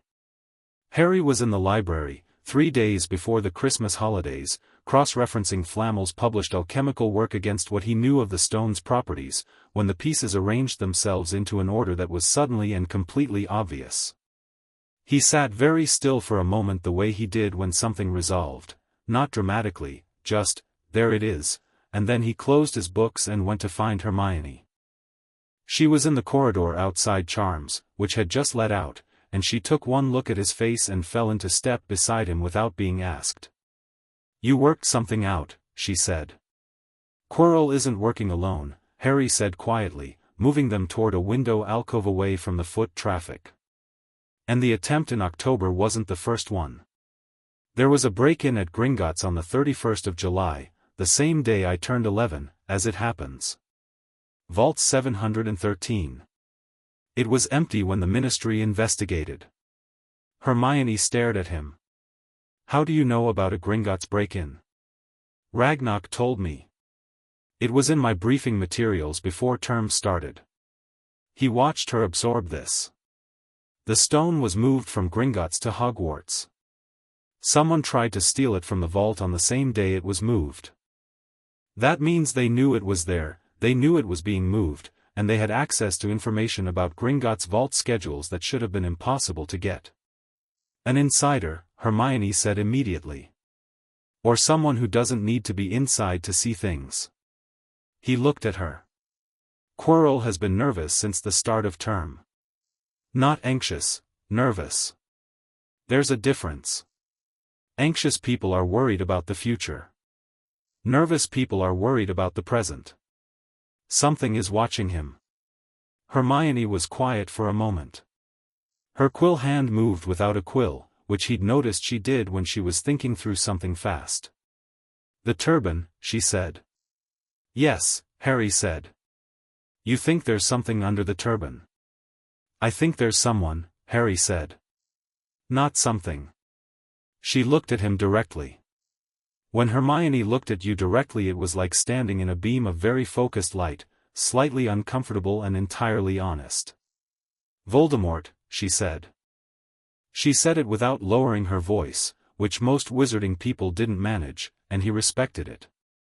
A piece of him, Harry said. The piece that survived. It needs the stone to restore a body. He'd read about this, not in any Hogwarts text but in the archive, in a section Vashti had flagged and Crest had explained, the dark arts of soul preservation and their catastrophic long-term consequences. He'd spent 2 evenings with those pages in October and come away with a cold, clear understanding of what they were actually dealing with. The stone can produce the elixir of life. A fragment of a soul with enough will could use that to build itself something functional. Hermione sat with this for a moment. When do you think they'll try again? Before the end of the year, Harry said. The stone won't be here indefinitely, Flamel will want it back eventually, or someone will decide the risk of keeping it in a school outweighs the benefits. Whoever is using Quirrell knows that. They'll move before the summer. That's 6 months, Hermione said. Or less, Harry said. Which is why I'm going into the corridor this weekend.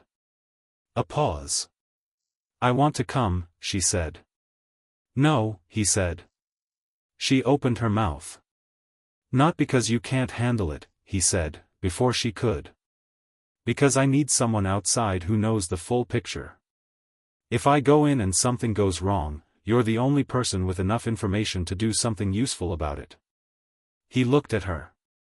That's not a small job. She closed her mouth. Thought about it honestly. All right, she said, which cost her something, and he knew it. But I want a full account after. You'll have it, he said. He went on Saturday night. The 3rd floor corridor was locked with 3 charms layered over a physical bolt, standard, by Hogwarts standards, which told him that whoever had set the defenses had trusted the physical deterrent on the other side of the door to do the heavy lifting. He had the 3 charms open in under 2 minutes, the bolt in under 30 seconds, and pushed through into the dark. Fluffy was asleep. All 3 heads were down, 3 enormous chins on 3 enormous sets of paws, snoring in a rhythm that was slightly out of phase with itself, which was the specific dissonance of 3 independent brains trying to sleep in one body. Harry stood at the entrance for a moment and listened. The harp on the floor beside Fluffy's left paw was still playing, barely, the strings vibrating with an almost spent enchantment, which explained the sleep. Someone had been here recently enough to set that going and recently enough that it hadn't wound down yet. He filed recently as significant.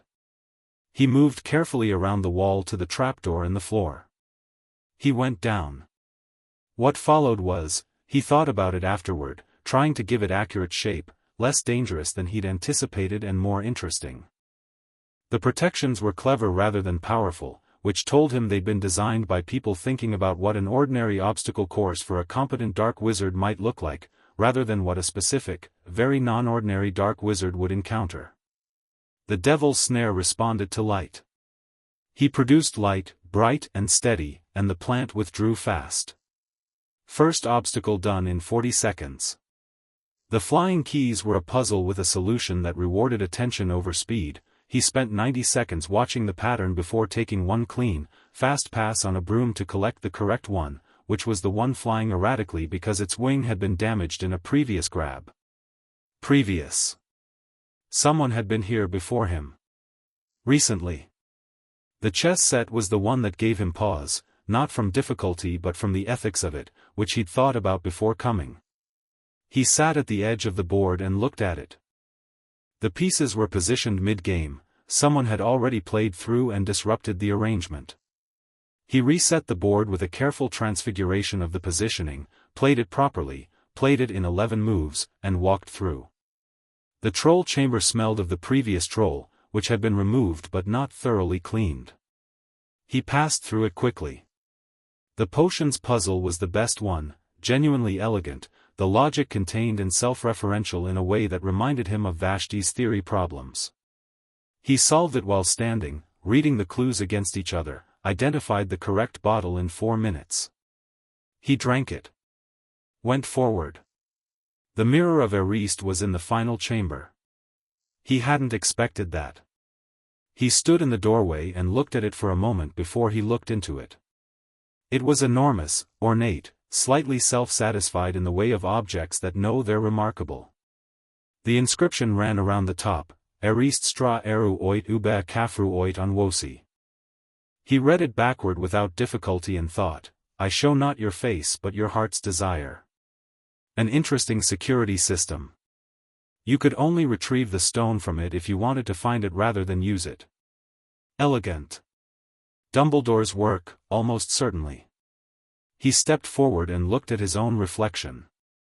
The figure in the mirror was himself, but the room behind him was full of people.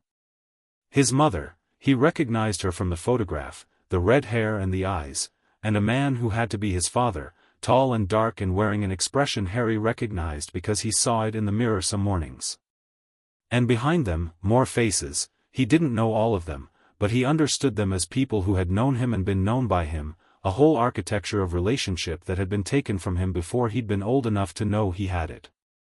He stood there for exactly 8 seconds. Then he reached into his pocket and felt the stone.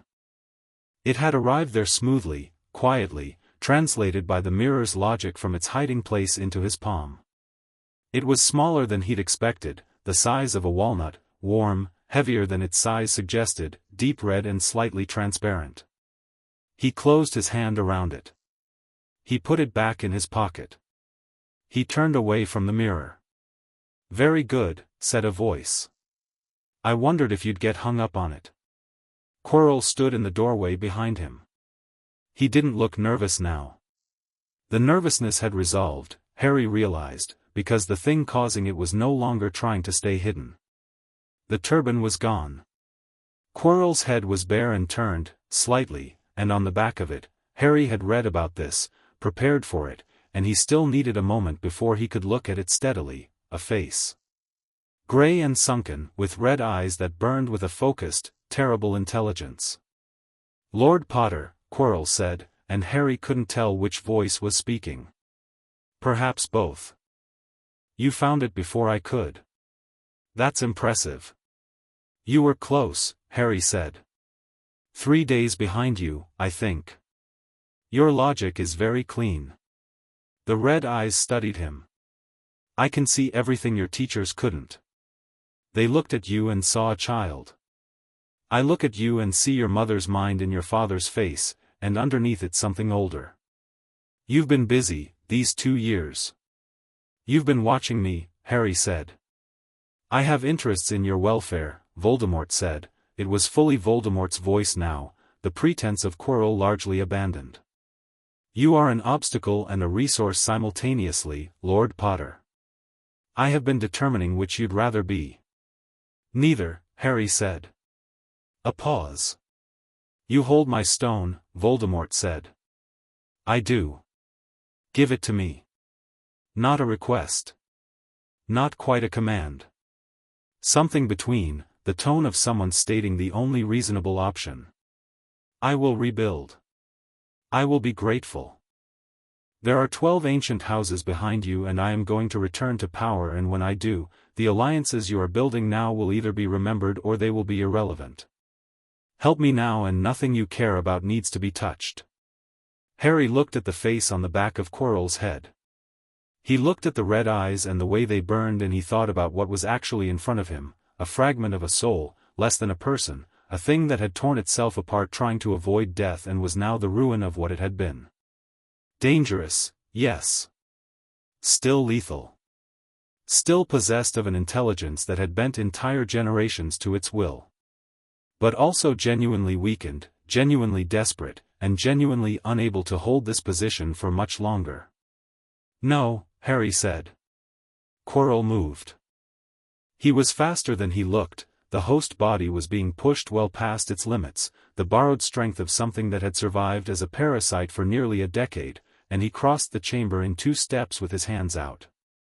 Harry sidestepped him, used the momentum, put his palm flat against Quirrell's arm. The effect was immediate and violent, and he had not entirely anticipated the scale of it. His magic hit Quirrell's skin and the man screamed, not a small scream, a tearing sound, as whatever was between them reacted like 2 magnetic poles forced together. Harry felt the wrongness of the fragment's presence as a physical sensation, something that his magic simply refused in the way a body refuses a toxin, and the refusal expressed itself outward with an energy he didn't have to direct. He pulled his hand back and stepped away, and Quirrell was on his knees, the arm Harry had touched already showing something that looked like cracking stone, blisters rising and splitting in a pattern that followed the lines of his veins. Harry put distance between them. He was breathing steadily. His hand felt scorched from the inside. "What?" Voldemort said, and there was something new in his voice, something Harry had never heard in any account or story about him, genuine disorientation. "What are you?" "Lord Potter," Harry said. "Like you said." He reached into his jacket and produced what Ragnarok had given him in September, when he'd explained his plan, a small goblin-forged ward containment vessel, obsidian and silver, the kind used to hold dangerous magical remnants during deep vault work. The goblins had been containing unstable magical entities since before wands existed. The vessel was the size of a flask, and it had cost more than everything in the Potter household vault combined, and Ragnarok had provided it without blinking because Ragnarok understood what was at stake. He set it on the floor between himself and Quirrell. "There are 2 options," Harry said. "The first, I open the vessel and you enter it voluntarily. You'll be contained, not destroyed. Gringotts will hold you while we determine what actually needs to happen. The second, I open the vessel and your host collapses and you enter it involuntarily because your fragment can't sustain this body without the stone, and the stone is in my pocket and I'm not giving it to you. In either case you end up in the vessel." He looked at the red eyes. "The first option is faster and preserves more of Quirrell." A silence. "You're 11 years old," Voldemort said. "Yes," Harry said. "Does that change the options?" The chamber was very quiet. The mirror behind Harry reflected things he couldn't see. Quirrell was still on his knees, his arm a ruin, and the face on the back of his head was burning with the specific intensity of something that has run its calculations and does not like the results. What happened next was not a choice so much as a physical fact. Quirrell's body gave out. Not dramatically. He simply stopped being able to maintain the dual strain of containing the fragment and functioning as a host while the stone remained out of reach, and the fragment, losing its anchor, began to disintegrate into its base form. Harry had the vessel open before the first tendril of dark smoke appeared, and the containment worked with the smooth, pressurized efficiency of engineering that had been designed specifically for this, and the fragment, screaming, a wordless noise that came from everywhere and nowhere and made the mirror crack along one edge, went in. Harry sealed the vessel. He stood in the chamber for a moment. Quirrell was on the floor. Unconscious, still breathing, barely. The cracking on his arm had stopped. Without the fragment to drive it, the damage was just ordinary damage, terrible but survivable. Harry looked at him and felt something complicated, not pity, not satisfaction, something more like the specific sorrow of a witness. He picked up the vessel and tucked it inside his jacket. He went back through the protections the way he'd come, faster now, and came up through the trapdoor and past Fluffy, who was still asleep, and out of the corridor, and closed the door behind him. The castle was silent at whatever hour this was. Late. His hand still felt scorched from the inside.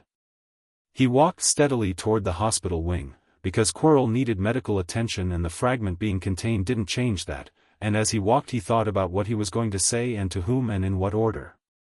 He stopped halfway down the second-floor corridor.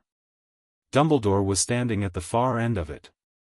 Not waiting for him, or at least not visibly, the headmaster was facing slightly the wrong direction, looking out a window at the grounds with his hands folded behind his back, the half-moon spectacles catching what little light there was. But he turned when Harry came within 10 feet, with the ease of someone who always knows exactly where everything is, and looked at Harry with an expression that moved through several things too quickly to catalogue. "Mr. Potter," he said. "Headmaster," Harry said. He didn't stop walking.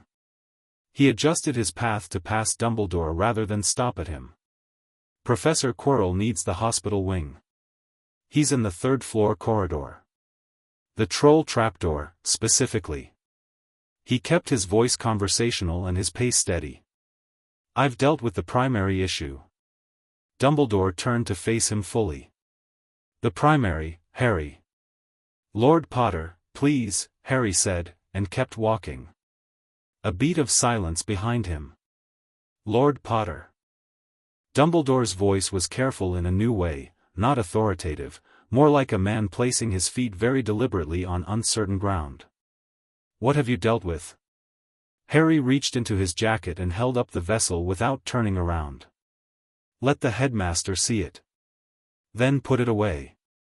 I'll be submitting a full account to Gringotts first thing in the morning," he said. "You'll receive a copy through official channels, as per the ancient compact." He paused at the end of the corridor. "You should see to Quirrell, sir. He's not well." He went around the corner. He didn't look back. He went to the hospital wing and knocked until Madame Pomfrey answered in a fury that became concern with impressive speed when she saw his hand, and she kept him there until 4 in the morning asking questions he answered precisely, declining to explain several things and being forthright about others, because Madame Pomfrey was a healer and healers got medical information and everything else was separate. The hand, it turned out, was experiencing something she called magical discharge reaction, the backlash of his own magic moving through him at extremely high output in a very short time.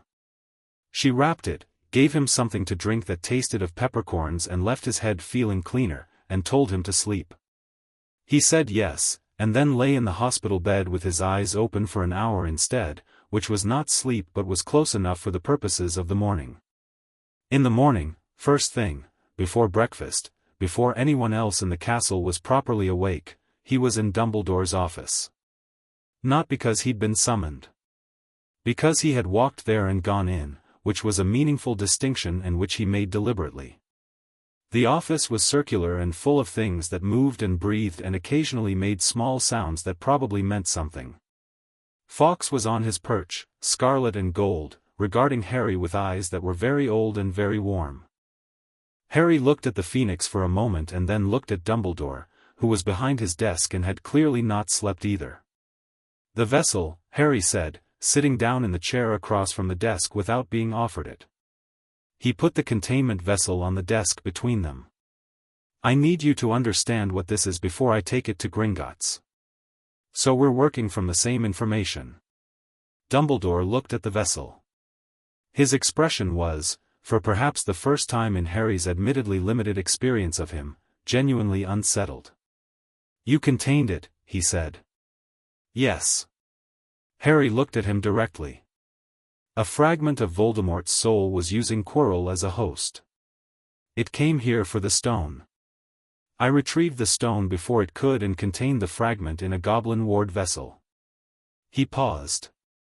"Quirrell is in the hospital wing. He'll survive." Dumbledore looked at the vessel for a long moment. "May I ask," he said carefully, "how you knew to be there? How you knew about the stone's presence, about Quirrell?" "I followed the logic," Harry said.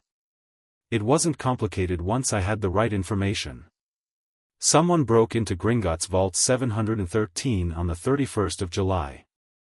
The stone was moved to Hogwarts. Quirrell's behavior was consistent with someone under external compulsion. The troll on Halloween was a distraction for a second attempt." He looked at Dumbledore steadily. I've been watching since October.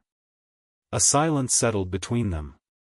Fawkes made a soft sound on his perch. Dumbledore leaned back in his chair and looked at Harry over the half-moon spectacles with an expression that Harry, despite himself, found difficult to read. It was not the composed authority he'd expected. It was not the warm grandfatherly presentation he'd seen turned on other students. It was something more honest and considerably more complicated. "You received my letter," Dumbledore said. "In November." "Yes." "You didn't reply."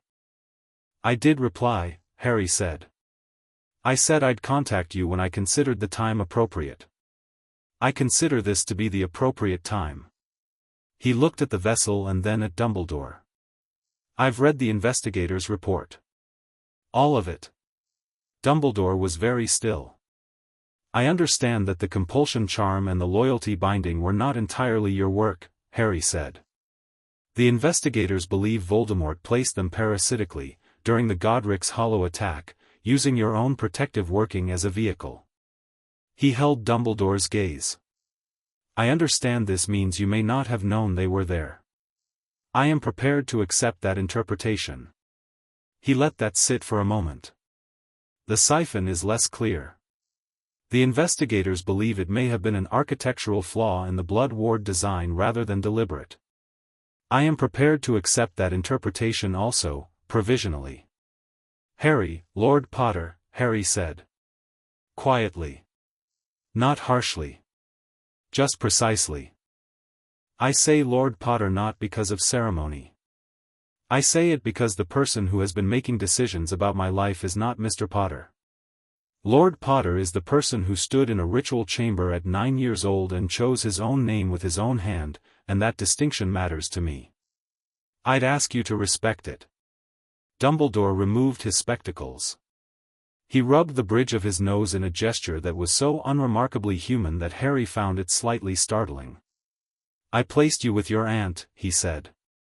"I made that decision without consulting you, which you were too young to be consulted about in any case. I believed the blood ward was sound. I believed the protections were sufficient. I believed," he stopped. "I believed I knew what was best for you, and I made those decisions with the complete confidence of a man who has been trusted for so long that he forgot to ask himself whether the trust was always warranted." Harry looked at him. "I am not asking your forgiveness," Dumbledore said. "I am telling you the truth, which I should have found a way to tell you far sooner." He paused. "The stone was here because I placed it here. The protections were mine, mostly. I thought the castle was secure." He looked at the containment vessel. "I did not anticipate that a student would move faster than the threat." 3 days faster," Harry said. "I didn't have much margin." Something moved in Dumbledore's face, not quite the smile Harry had seen in the Great Hall on the first night, something more private than that and more genuine. "No," he said. "You did not." He put his spectacles back on. "What happens now, from your perspective?" "I take the vessel to Gringotts. They hold the fragment in secure containment while a proper determination is made about what it is and how to address it permanently. The stone goes back to Flamel." Harry looked at him. "And I believe you need to know that there are other fragments." Dumbledore was very still again. "Voldemort didn't do this once," Harry said. "The soul-splitting.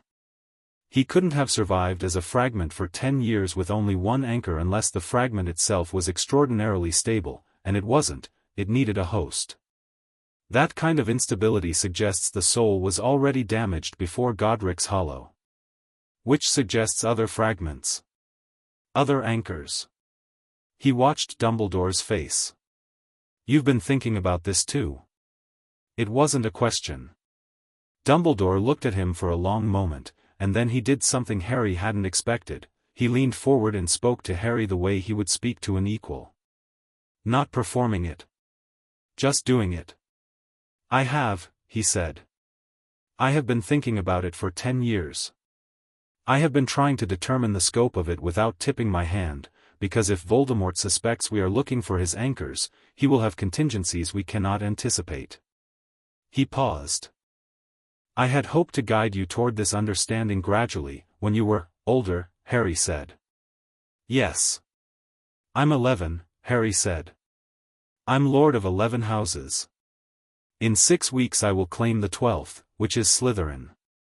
He watched Dumbledore absorb this without expression, which was its own expression. I have a seat on the Committee of Ancient Magical Holdings and 3 Wisengamot seats that I will be eligible to sit in 3 years. I have been educated by Vashti Ambrose and Aldrich Sharp for 2 years. He looked at Dumbledore steadily. I understand why you wanted to wait until I was older. The older version of me that you were waiting for does not exist, because the version of me that exists is already here. So. He straightened in his chair. Tell me about the anchors. The silence stretched. Fawkes ruffled his feathers once, a small settling sound, and then was still. Dumbledore told him. Not everything. Harry could feel the selectivity in it, the careful choosing of what to offer, which he didn't blame the man for because selective disclosure in a conversation like this was simply appropriate caution, not deception. But enough.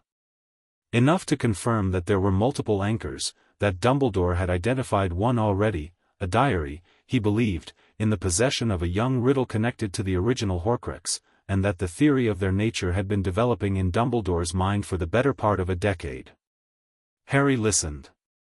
He asked 3 questions, each precise and each answered after a brief pause that told him the answers were genuine rather than prepared.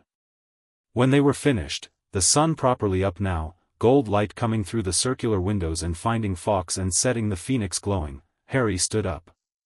We're going to need to work together, he said. Not with you guiding me toward things on a schedule. Actually working together, with mutual disclosure, as 2 people who both have relevant information. He paused. I'm not interested in a mentor relationship. I'm interested in a functional partnership. The terms of that partnership need to be explicit. Dumbledore looked up at him. You're 11, he said, and there was something in it that was not condescension, more like wonder, and not entirely comfortable wonder. You keep saying that, Harry said. Because I keep finding it remarkable, Dumbledore said. And then, quietly, yes. A partnership. We will need to define the terms. Good, Harry said. He picked up the containment vessel from the desk. I have one more thing to deal with before term ends. I'll be in contact with your office before the new year. He moved to the door. Lord Potter, Dumbledore said. Harry stopped. The stone, Dumbledore said. When you stood before the mirror, what did you see? Harry looked at the door for a moment. He thought about his mother's face. His father's. The room full of people who had been taken from him before he could know them. What I want, he said. Not what I need. He opened the door. I know the difference. He went. The last week of term moved fast. Hermione received the full account she'd been promised, delivered in the library on Thursday afternoon with enough detail that she'd gone through an entire roll of parchment taking notes, and she asked excellent questions and followed every thread and at the end of it sat back with the expression of someone who has updated their map of the world significantly and is still adjusting. The other fragments, she said. Dumbledore mentioned a diary. Yes. Where is it? He doesn't know specifically. He believes it's in the possession of someone connected to the old Death Eater families. Harry looked at her. Which means someone in the current political architecture. Which means we will probably encounter it through ordinary social channels rather than some kind of directed search. Hermione looked at her notes. If a Horcrux, that's what they're called. If a Horcrux can possess a person the way the fragment possessed Quirrell, the diary type can apparently do something more direct, Harry said. Right in it, it writes back, over time it replaces the writer's will with its own. He paused. It's essentially a very slow compulsion charm with the added complication of an inhabiting consciousness. She was quiet for a moment. That's horrible, she said. Yes, Harry said. We need to find it. We need to be positioned to recognize it if we encounter it, Harry said. Which means knowing what to look for and who's likely to be targeted. He looked at her. Who do you know, among the students, who might have access to something from a Death Eater family's collection without knowing what it was? Hermione thought about it. Ginny Weasley starts next year, she said slowly. Her father works in a department that confiscates dark objects. If someone wanted to get a dangerous object near a child, that's a long chain of inference, Harry said. It's what I'd do, Hermione said, with the flat confidence of someone who thinks like a strategist when they bother to think like a strategist. Put it somewhere it seems like an accident. Somewhere it would be hard to trace back. Harry looked at her. You're good at this, he said. She looked slightly flustered, which happened sometimes when people said things she actually wanted to hear. I just think carefully, she said. That's what I said, Harry said. The Wizengamot session was not something Harry had expected to attend at 11. It was not scheduled. It was not, technically, something Hogwarts students attended. But Lord Potter had 3 seats on the Wizengamot and an ancient compact right to present evidence in cases affecting the houses under his lordship, and what Harry presented, through Ragnarok, through the official channels, in the precise legal language that Crest had spent a year teaching him, was the containment of a confirmed dark entity, the recovery of the Philosopher's Stone, and a formal challenge to the Ministry's existing approach to the threat of Voldemort's return. The session was in January, after the holidays. He sat in the gallery rather than the floor. He was 11 and technically still a student, and he was choosing his battles, but he sat in the Lord's gallery, in the seats that bore the Potter seal, and the chamber knew it. He could feel it the way he felt the castle, something ancient acknowledging something that belonged. Below him, Ragnarok presented the evidence. The containment vessel. The account of events. The verified magical signatures. The investigator's report. The chamber was not quiet. It had the specific noise of a room full of people trying to decide how frightened to be and calibrating their public reaction accordingly. Several faces Harry recognized from Crest's briefings, the senior Wizengamot members, the old money families, the ministry officials who occupied the tier between elected and permanent. He watched them the way Aldrich had taught him to watch people in a fight, not at the obvious things, but at the edges. The hands. The eyes. The small adjustments that happened before the visible reaction. He watched Lucius Malfoy. Lucius was on the floor below, a Wizengamot member in his own right, and he was watching the evidence being presented with an expression of controlled attention that gave nothing away except the control itself. He glanced up at the Lord's gallery once, found Harry's eyes, and the look that passed between them was complicated and fast and contained a great deal that neither of them was saying. Harry nodded very slightly. Lucius looked back at the floor. After the session, Ragnarok had presented, the ministry had been formally notified, the containment vessel had been transferred to a secure ministry facility under Gringotts' oversight. Harry stood in the corridor outside the chamber and waited. He'd thought Lucius might come. And Lucius did come, after a few minutes, with the unhurried pace of a man who has always moved through corridors as though they were built for him specifically. Well managed, Lucius said.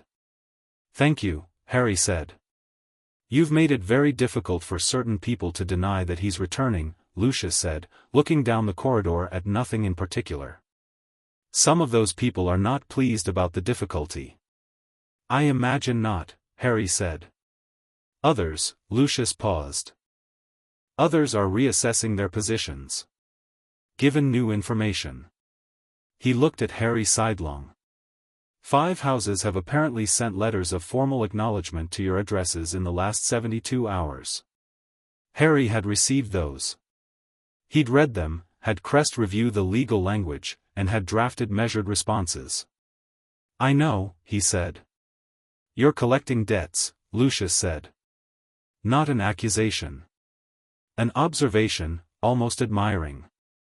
I'm building a foundation, Harry said. There's a difference. Debts have to be called in. A foundation just holds things up. Lucius was quiet for a moment. When he spoke again his voice was different from any register Harry had heard from him before, not the warmth from the entrance hall, not the direct frankness of their second conversation. Something more considered than either. "My son speaks well of you," he said. "Draco is worth speaking well of," Harry said. A pause.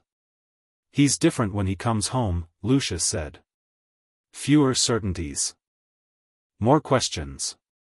He looked at Harry. "I find I am not sure how I feel about that." "More questions seems like a good thing," Harry said mildly. Lucius looked at him for a long moment, and then something in his face, very briefly, very controlled, showed the complexity underneath the architecture of his public self. Not weakness. Just depth. "Perhaps," he said. He inclined his head, precisely. "Lord Potter." "Lord Malfoy," Harry said. He watched Lucius walk away down the corridor. He thought about Draco asking more questions and being different when he came home, and he thought about the diary still out there somewhere, and about the 5 houses sending formal acknowledgements, and about the fragment of Voldemort screaming in its goblin-forged prison, and about Dumbledore's face when he'd said "tell me about the anchors" and Dumbledore had answered. He thought about his mother's face in the mirror. He thought about the distinction between what you want and what you need, and how knowing the difference was easy to say and considerably harder to actually do, and he thought he was doing it, mostly, with occasional stumbling, which was probably the best available version of doing it at 11.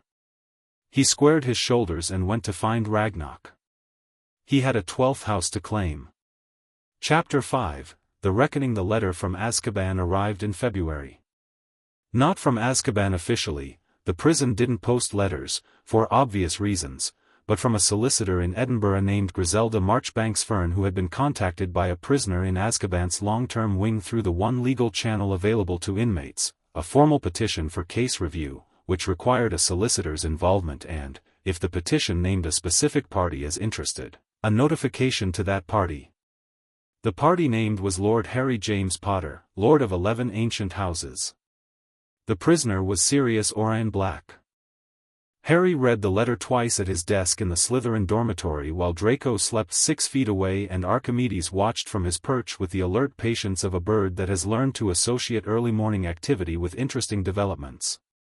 The letter was 3 pages of legal language wrapped around one essential fact: Sirius Black was claiming he had never received a trial, and he was requesting that Lord Potter review the available evidence and consider using the Wisengamot access afforded by his lordship to bring the case before the full chamber. Harry set the letter down. He sat very still for a moment. Then he went to the archive. Not the physical archive, he was at Hogwarts and the physical archive was in the Potter Vault in London. But Crest had spent 18 months making sure Harry had what amounted to a functional mental index of the most important sections, and the sections on criminal law under the Wisengamot Charter were ones Harry had revisited several times because they intersected with the compact law he'd needed for the house claims. He sat at his desk and worked through what he knew from memory, testing each piece against the next. No trial. He confirmed it with Ragnarok in a letter sent that morning via Archimedes, a direct question, deliberately brief: was Sirius Black given a trial before sentencing to Azkaban? Ragnarok's response came back in 4 hours, which was fast even for the director: no. Sentenced directly by Bartemius Crouch Sr. under emergency wartime provisions. No Wisengamot review. No formal evidence presented. Harry read that response 3 times. Then he wrote to Crest. Then he wrote to Griselda Marchbanks Fern. Then he wrote to Dumbledore, which was a letter he composed with more care than the others, because Dumbledore had been present at the end of that war and would have knowledge of the circumstances that no official record would contain, and because their working partnership was functional but still being calibrated and Harry needed to be precise about what he was asking for versus what he was asking Dumbledore to acknowledge. Dumbledore's response came 2 days later, in a letter that was notable for what it didn't say. It didn't defend the decision to sentence Sirius without trial. It didn't explain why Dumbledore himself hadn't intervened. It said, in careful, undefended language, I believed him guilty. I was given no reason to doubt it. I should have demanded a trial regardless. If you are pursuing this, I will not obstruct you. I may be able to provide testimony that is relevant. Harry filed that response under useful and kept moving. He went to Ragnarok on the first Saturday of March with a specific request. Gringotts' legal investigative team, which had already done the work on Harry's own enchantments, redirected to the Black case. The evidence he needed was procedural rather than material, not what Sirius had done, but what the Ministry had and hadn't done in prosecuting him. Procedural failures in Wisengamot cases were Crest's specific area of expertise, and Crest, when Harry told him the summary, wrote back with barely restrained professional excitement, the wartime provision Crouch used required ministerial countersign, which would be in the public record. If it's not there, the sentencing is challengeable. I'll have the relevant statutes compiled by the weekend. He had them by Thursday. The countersign was not in the public record. Which meant Sirius Black had been imprisoned for 11 years under a sentencing that was not only unjust but technically illegal under the Wisengamot's own charter. Harry stood in the corridor outside the library when Hermione delivered this particular piece of information. She'd been cross-referencing in the restricted section under a permission slip McGonagall had signed in September under circumstances that Hermione had engineered with impressive subtlety, and he felt something that was not quite anger and not quite satisfaction but lived in the territory between them. The feeling of a mechanism becoming visible. Of understanding exactly how something had broken. He's innocent, Hermione said. She said it like a fact she was still making room for, because the implications of it kept expanding. Actually innocent. Yes, Harry said. Then who? Peter Pettigrew, Harry said. According to Black's petition. Pettigrew was the actual secret keeper and the actual betrayer. Black confronted him in the street. Pettigrew faked his own death, killed 12 muggles in the explosion, cut off his own finger and transformed.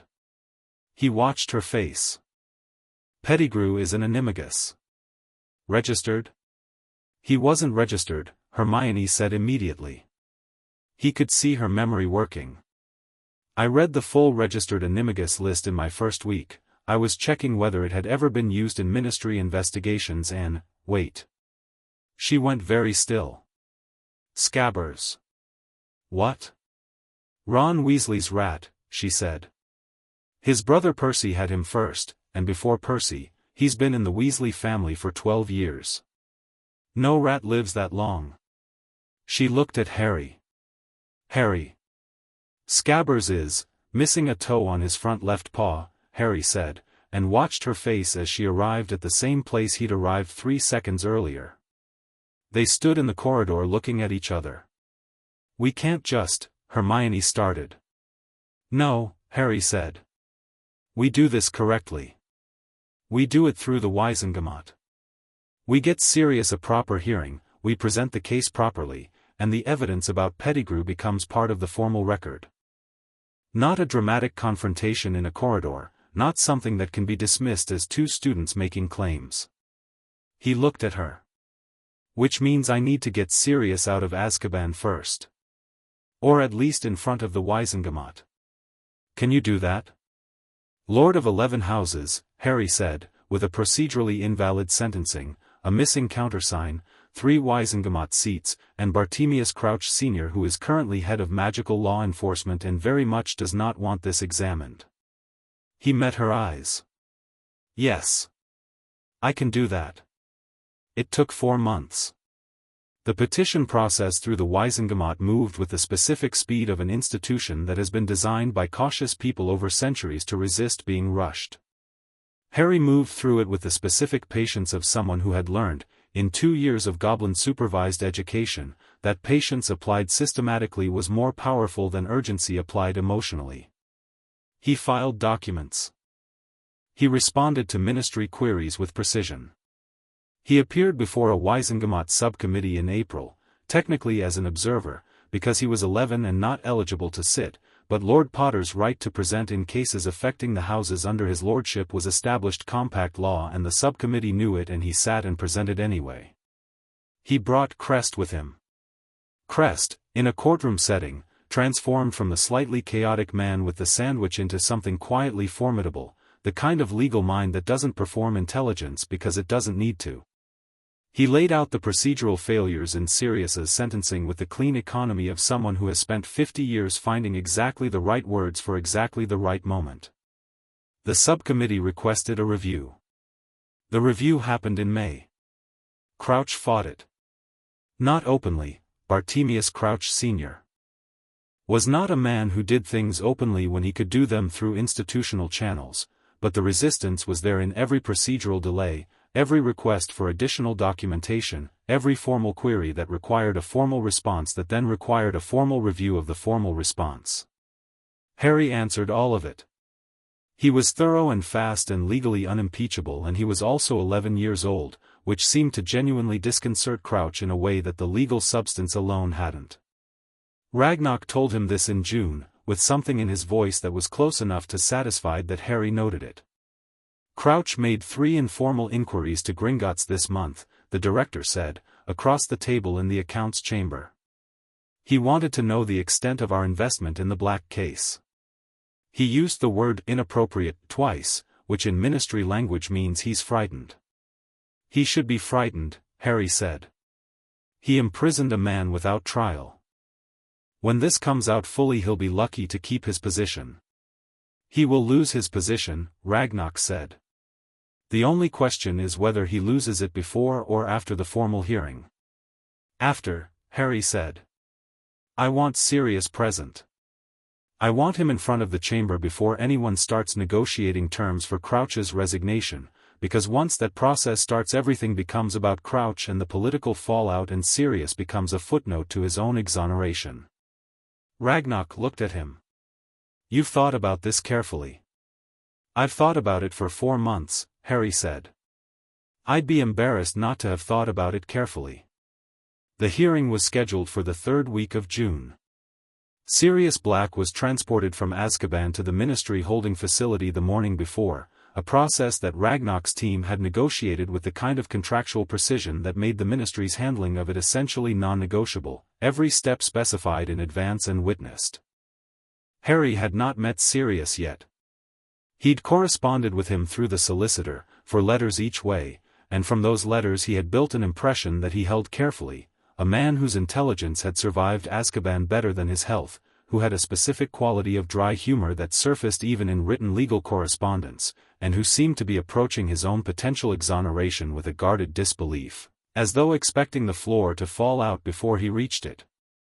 Harry understood that feeling thoroughly.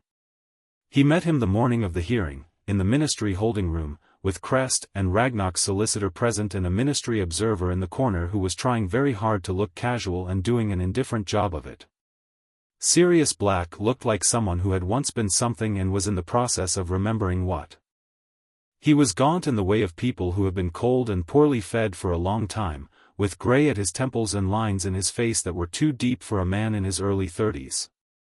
But his eyes were sharp, almost startlingly so, dark gray, the kind of gray that has opinions about things, and when they landed on Harry they moved through a sequence of responses too fast to fully track. Harry crossed the room and put out his hand. Lord Potter, he said. We've been corresponding. Sirius looked at the extended hand. Then at Harry's face. Then at the hand again, with the specific expression of someone encountering something they had prepared for and finding that preparation was inadequate. You're 11, he said. Everyone keeps saying that, Harry said. Something cracked open in Sirius's face, brief, involuntary, the laugh that comes before you've decided whether you're going to laugh. He shook Harry's hand. His grip was weaker than it should have been. He'd work on that. You look like James, he said, and his voice had changed slightly, gone to a different register. But around the eyes, my mother, Harry said. I know. Sirius looked at him for a long moment. I tried to get to you, he said. Afterward. That night. They wouldn't, I went after Pettigrew first and then everything, he stopped. I know, Harry said again. Today isn't about that. Today is about getting you out. After that, we can talk about everything else. He looked at Sirius steadily. I need you focused for the next 4 hours. Can you do that? Sirius pulled himself together visibly, something clicking into place behind his eyes. The sharpness that had survived the Dementors fully reasserted itself. Yes, he said. Good, Harry said. Crest will walk you through the procedure. I'm presenting first, you give testimony second, then Dumbledore.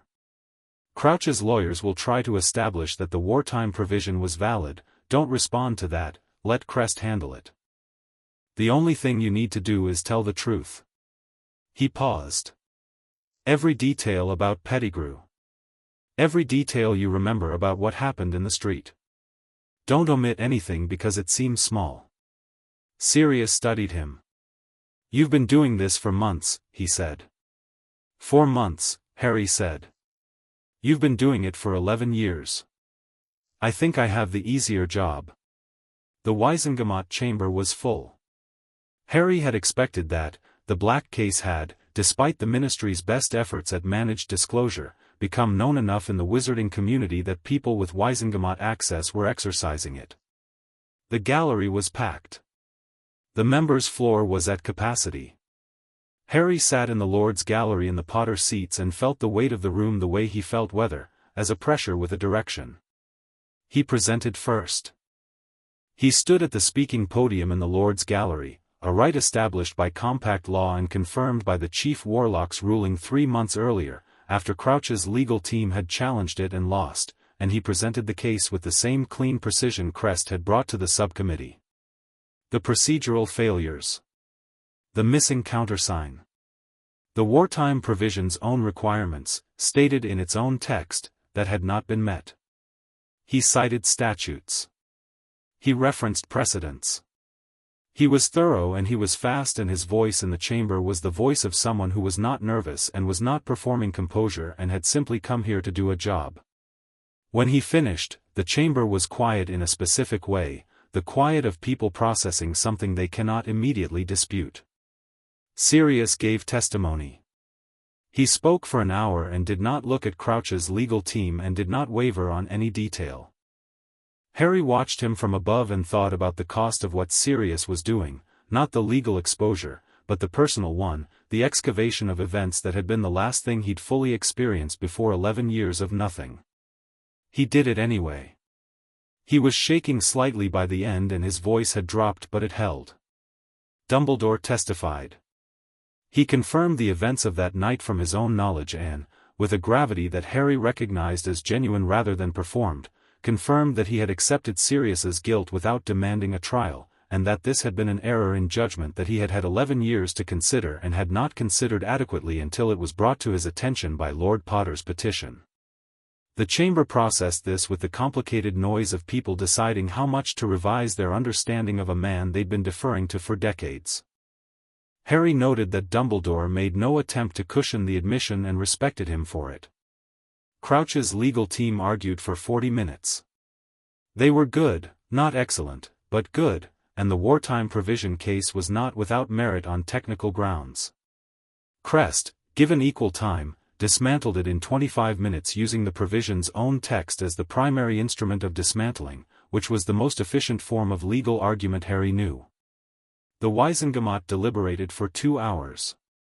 Harry sat in the Lord's gallery and drank the tea that appeared on the gallery rail during deliberations, presumably a long-standing Wizengamot tradition he hadn't known about, and watched the chamber and thought about Pettigrew. He'd reported the Pettigrew evidence to Ragnarok in April, when it had become clear the hearing would actually happen. Ragnarok had engaged a goblin tracker, a specialist, one of 3 in Britain, who was contracted exclusively through Gringotts and whose fees were extraordinary. The tracker had been at work since May. He'd found traces. He'd lost them. He'd found them again. By the time Harry sat in the Wizengamot gallery in June, the tracker had narrowed Pettigrew's location to somewhere in the West Country, which was not precise enough to act on but was considerably more precise than nowhere. The Weasley family had been informed about Scabbers through Crest, quietly and officially, 3 weeks before the hearing. The letter had explained what Scabbers was likely to be and asked them to secure the animal and deliver it to a ministry-designated magical creature evaluator without alarming the animal. Percy Weasley, apparently, had taken this information with great seriousness and managed the situation with impressive administrative thoroughness. Scabbers was currently in a warded cage in a ministry facility, not yet publicly identified but secured. The deliberation chamber doors opened. The Wizengamot returned a verdict of not guilty. The chamber noise that followed was not the polite applause of a composed institution. It was louder than that and less organized and considerably more human. Harry looked down at Sirius, who was sitting very still in the testimony seat below, and watched the verdict arrive on his face, the specific expression of something that has been braced for impact for so long that the absence of impact has its own physical quality, like a sound you've been waiting for that doesn't come, and the silence is both relief and its own kind of shock. Sirius looked up at the Lord's gallery. Found Harry. His expression was too much to hold for long and he looked away, and that was fine. There would be time later. The chamber erupted into procedure, formal notification documents, the official record, the questions of compensation and the reinstating of rights. Harry left those to Crest and the solicitor and went down from the gallery. He found Sirius in the corridor outside the chamber, leaning against the wall in the specific way of someone who needs the wall's assistance with the concept of vertical and is too proud to say so. Ragnar's solicitor was nearby. Crest was gathering papers. Harry stopped in front of Sirius. "It's done," Harry said. Sirius looked at him. His eyes were bright in a way that had nothing to do with composure. "It's done," he said. "You need a healer," Harry said. "Ragnar has arranged one at Gringotts, the full assessment, not just a ministry once-over. I'd like you to go today." "Is that an order, Lord Potter?" Sirius said, and there was enough of the old sharpness in it to be funny. "A very strong suggestion," Harry said. Sirius almost smiled. "Almost. You're terrifyingly well organized for 11, he said. "I've had 2 years of extremely motivated tutors," Harry said. "Will you go?" Sirius looked at him for a long moment. The complicated expression was back, the one from the holding room, too much happening in it to easily name. "James used to get this look," he said. Like he'd already seen 3 moves ahead and was being polite about it. He pushed himself off the wall, steadier now, as though the verdict had done something structural for him. "Yes. I'll go." "Good. I'll meet you there tomorrow morning." Harry turned to go. "Harry," Sirius said. Harry stopped. "Thank you," Sirius said. It was 2 words and it meant about 15 things and Sirius clearly knew that and was choosing the compression deliberately, and Harry respected it. "You would have done it for me," Harry said. "You tried to." He meant the night of Godric's Hollow. He meant the 11 years Sirius had lived with failing to reach him. He meant all of it, in the same compression. Sirius looked at him. "Yeah," he said, quietly. "I would have." The Dursleys were dealt with in July. Harry had given this some thought. Not revenge, he didn't have the energy for revenge and it was a poor return on investment. What he wanted was clean. A clean break, a proper resolution, something that left no ongoing legal ambiguity about guardianship or property or the Blood Ward's maintenance. Ragnar had drafted the paperwork in April. It transferred guardianship formally from Albus Dumbledore's designation to Sirius Black. Pending the verdict, Ragnar had been quietly confident about the verdict since March, which was either prescience or a very good read of the evidence. The Blood Ward situation required more care. The protective element was genuinely useful for another year, and removing it entirely would require either Harry's magic or Petunia's explicit dissolution, or both. Harry went to Privet Drive once. Just once. In the 3rd week of July, in the afternoon. Petunia answered the door. She looked at him, taller now, better dressed, something in the way he held himself that was different from the child who had left 11 months ago, and her face did the thing it had done the day he'd left, braced, and complicated, and not entirely what he'd expected. Vernon was not home. Dudley was at a friend's. Harry sat at the kitchen table and Petunia made tea because making tea was apparently the thing she did when she didn't know what else to do, and they sat across from each other in a kitchen that felt smaller than he remembered. "Guardianship is transferring to my godfather," Harry said. "He's been cleared, you may have seen it in the news. The ward on the house will need to be maintained for another year, which requires your cooperation. I'd like your agreement to maintain it, formally." "And if I don't agree?" Petunia asked. Her voice was careful. "Then I'll have it dissolved and arrange alternative protection," Harry said. "I don't need this house to be safe anymore. But it would be simpler to maintain the existing ward." Petunia looked at her tea. "Is he kind?" she asked. "Your godfather." Harry thought about Sirius in the holding room, shaking and sharp-eyed. "He's funny," he said. "He's been through something very difficult and he's still himself, which I think says more than kind does." Petunia was quiet for a moment. "Your mother used to say that," she said.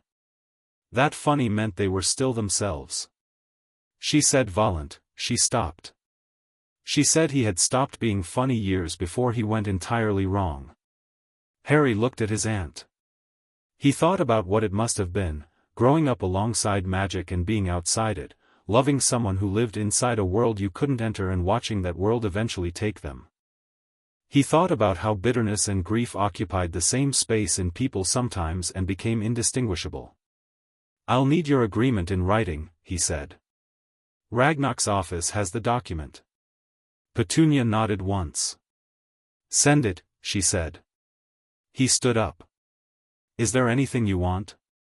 "From the estate, or, no," she said, quickly. Then, slower, "no. There's nothing I'd want." She looked up at him. "You look like her when you're being careful," she said. "The expression. Not the face, but the expression." Harry picked up his jacket.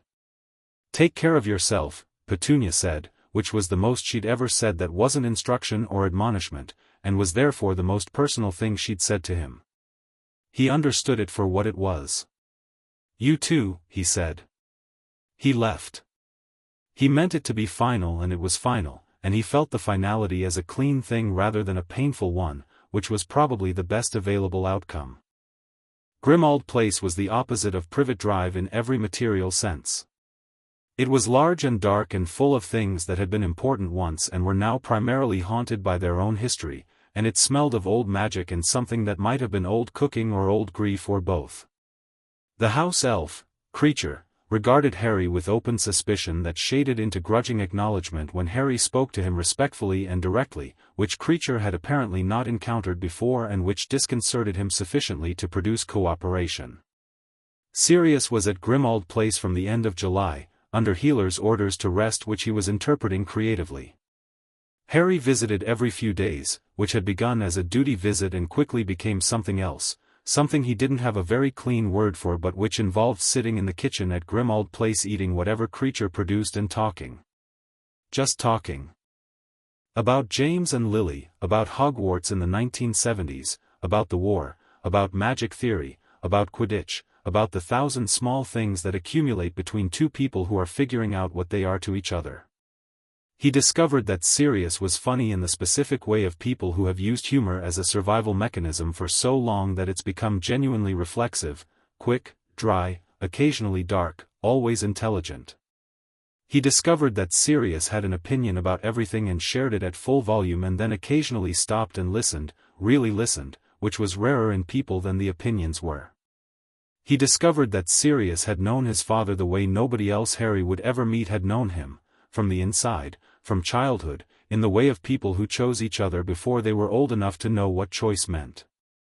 He also discovered that Sirius, despite 11 years in Azkaban, was a very good dueler, or had been, and was recovering toward it with a determination that Aldrich, when Harry mentioned it, recommended channeling into a structured training program. Aldrich agreed to consult, which meant that 2 weeks into August, Sirius was in the Grimmauld Place drawing room with the furniture pushed back, learning Aldrich's approach to movement and precision and occasionally arguing with Aldrich about whether the traditional style was superior to whatever Aldrich was teaching, which Aldrich handled with the patience of someone who has been argued with by excellent people before and is fine with it. Harry practiced with them on alternating days. He was better than Sirius at theory. Sirius was better than Harry at instinct. They pushed each other in both directions, and Aldrich watched and corrected and occasionally looked pleased in a way he'd never quite been able to entirely suppress, and Harry thought that this was what training was supposed to feel like, not performance, not demonstration, but genuine friction that made you better. Hermione visited Grimmauld Place in August. Harry had told her the address, and she'd arrived with a bag of books and strong opinions about the house elf question that she and Kreacher had circled each other around for the entire afternoon without resolving, which was probably how it was going to go until someone conceded something, and neither of them was inclined to concede. Sirius and Hermione had taken to each other immediately, which Harry had expected. They were both people who had strong internal compasses and found other people with strong internal compasses more interesting than threatening. Neville came twice. Neville and Sirius talked about magical plants for 2 hours on the second visit, which was not something Harry had predicted but which made complete sense in retrospect. Sirius had, apparently, had a significant interest in herbology at school that had been completely overshadowed by everything else people remembered about him. In the kitchen on the last night of August, the night before the Hogwarts Express, Harry sat across from Sirius at the kitchen table with tea neither of them were drinking and the distinct quality of quiet that precedes a change. "You could stay," Sirius said. "Not at Hogwarts. I mean," he stopped. "There are private options. Vashti's still available. You've already outpaced the curriculum in half your subjects." "I know," Harry said. "But?" "The chamber," Harry said. "The Slytherin claim. I need to do the ritual this year, and I need to do it in the chamber." He looked at Sirius. "And there's something else coming. The diary." He'd told Sirius about the Horcruxes in July, carefully, in the way of sharing information that has weight and needs to be handed over with appropriate attention. Sirius had been very still when Harry told him and had not been very still about many things before or since. "Someone's going to introduce it into Hogwarts this year. I need to be there." Sirius looked at him. "You're 12, he said. "You're the third person this summer who's said that to me in a significant tone," Harry said. "It's a significant tone because it's a significant fact," Sirius said. "You shouldn't be," he stopped. Looked at his tea. "James would have said the same thing and then helped you plan it," he said. He was very good at maintaining the pretense that safety was the priority while actually being completely unable to stay out of anything interesting. "Was he?" Harry said. "He was the best person I ever knew, and he had absolutely terrible impulse control about anything that mattered to him," Sirius said. "The combination was spectacular and exhausting in roughly equal measure." He looked at Harry. "You have the impulse control. You're terrifyingly good at it." He paused. "But you're going anyway." "Yes," Harry said. "Because of Ginny Weasley," Sirius said.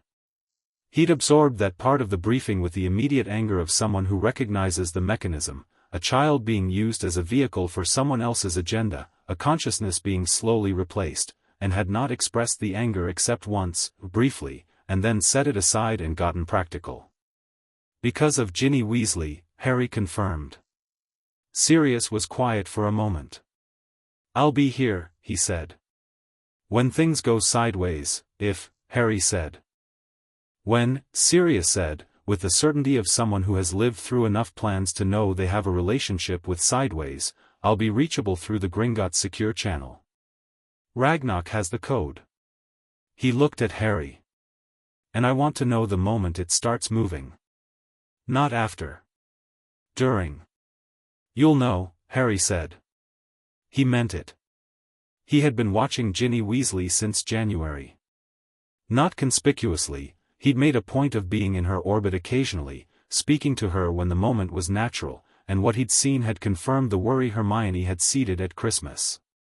Ginny was brilliant and fierce in the specific way of people with large families who have learned to fight for space, and she was struggling with something she was trying to hide from everyone around her.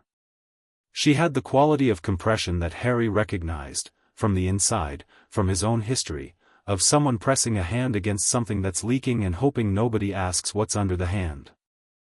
By March she'd been writing in a diary he'd never seen her without. By May she'd started losing time in small ways that she explained away quickly when anyone noticed.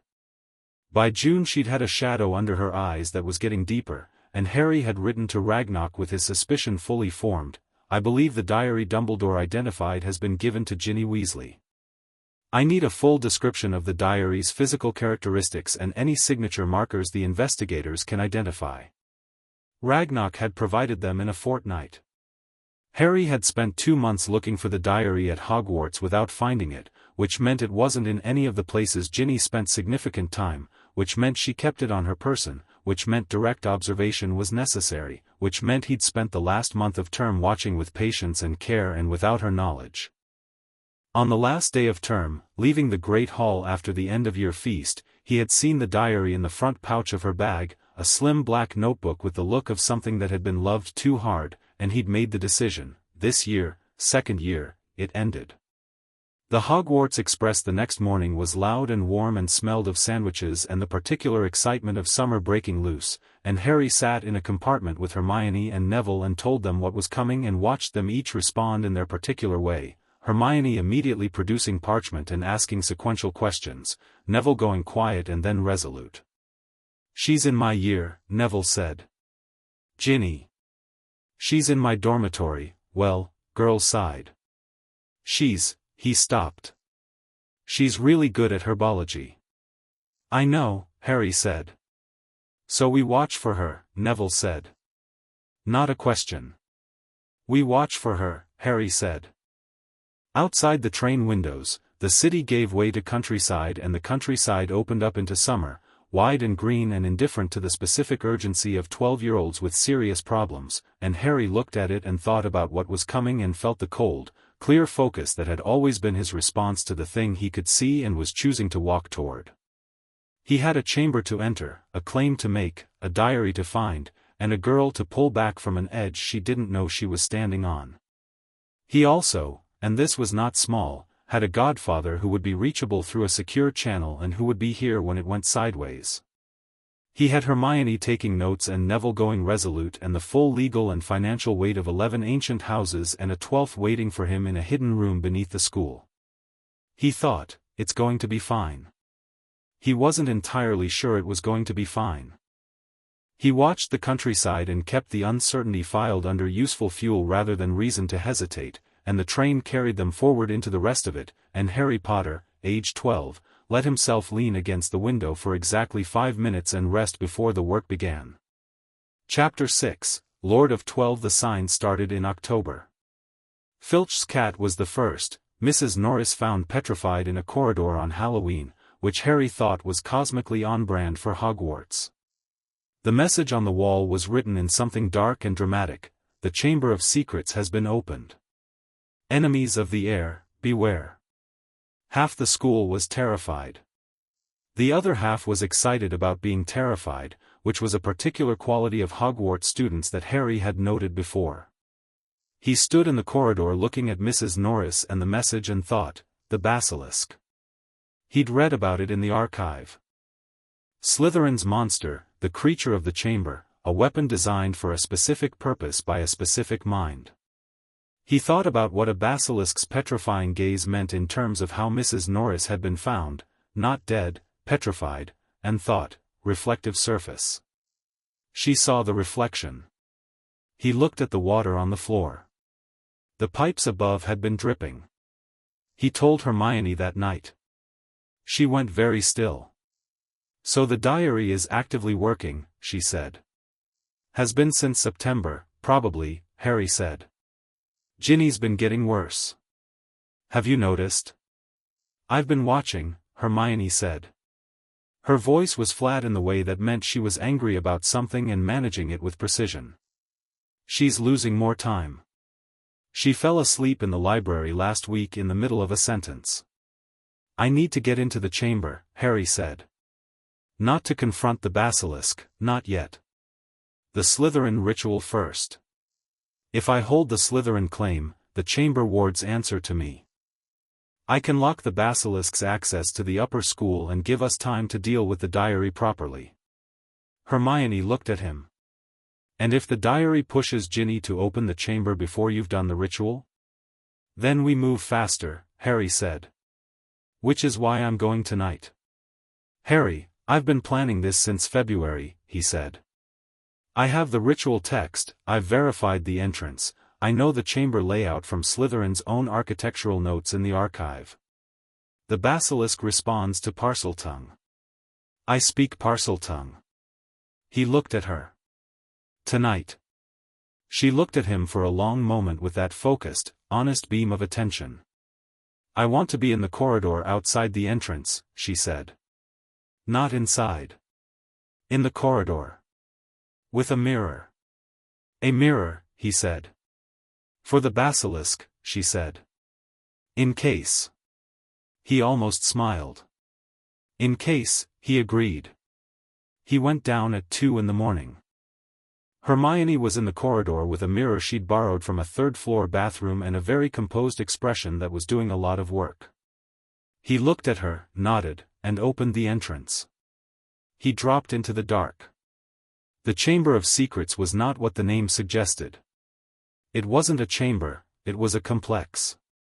A series of passages that opened into an antechamber, that opened into the main chamber, that extended further into what the archive had described as Slytherin's personal working space. The architecture was extraordinary, the same hydraulic engineering Harry had predicted from the plumbing analysis, but more refined. The stone worked with a precision that spoke of magic built into the structure at the foundational level. Slytherin hadn't built a room. He'd built a place that understood itself. The basilisk was asleep in the main chamber. Harry could hear its breathing before he reached it, a slow, enormous rhythm that moved through the stone of the floor as much as through the air. He walked into the chamber and kept his eyes angled slightly downward, looking at the stone, because a basilisk's gaze through reflection was harmful but its direct gaze was lethal even to him. He spoke in Parseltongue. Be still. I am not here for you. The breathing pattern changed. Not alarm, recognition. The creature stirred in the way of something that has been waiting for a specific language for a very long time. Who speaks? The voice came from everywhere in the chamber, deep and resonant, felt as much as heard. The heir, Harry said. The one who holds the right of conquest. A silence. Then the enormous body settled, he could hear the scales on the stone, a sound like rainfall on a roof, and the basilisk was still. The ritual text was in his jacket pocket. He crossed the chamber to its far end, where the archive had specified Slytherin's seal was embedded in the floor, a serpentine pattern cut into the stone, deep enough to catch a shadow. He crouched in front of it and took out the text and read it once more, though he'd read it enough times to have it fully from memory. He put the text away. He pressed his palm to the seal. He spoke the words of acceptance in Parseltongue, because the binding required the language it had been made in, and as he spoke he felt the ritual take hold, not like the other house claims, not the resonance of blood and memory, but something older and more angular, intelligence built into the working that assessed him as he spoke and responded not to his lineage but to his intent. Slytherin had built the binding to resist. It had resisted 1,000 years of wizards who had claimed the language without the authority, and it tested Harry now with the focused, cold attention of something that has been patient for centuries. He kept speaking. The seal lit. Not warm, cold, silver-white, the color of something that has never needed to be warm. The light moved through the serpentine pattern, filling it, and then spread outward through the floor of the chamber in channels Harry couldn't see but could feel, and then rose through the walls, and then the chamber itself made a sound, low, structural, the sound of something that has been locked for 1,000 years finding the correct key. Done, said the basilisk, from the darkness. Done, Harry agreed. He stood up. He was lord of 12 ancient houses. He stood in the Chamber of Secrets and felt all 12 of them simultaneously, the layered resonance of all the claims together, 12 streams of ancestral magic meeting in him and settling, and the weight of it was not crushing but it was real, and it was his, and it had been earned, and he stood in the cold silver light and breathed steadily and took the full measure of what he was holding.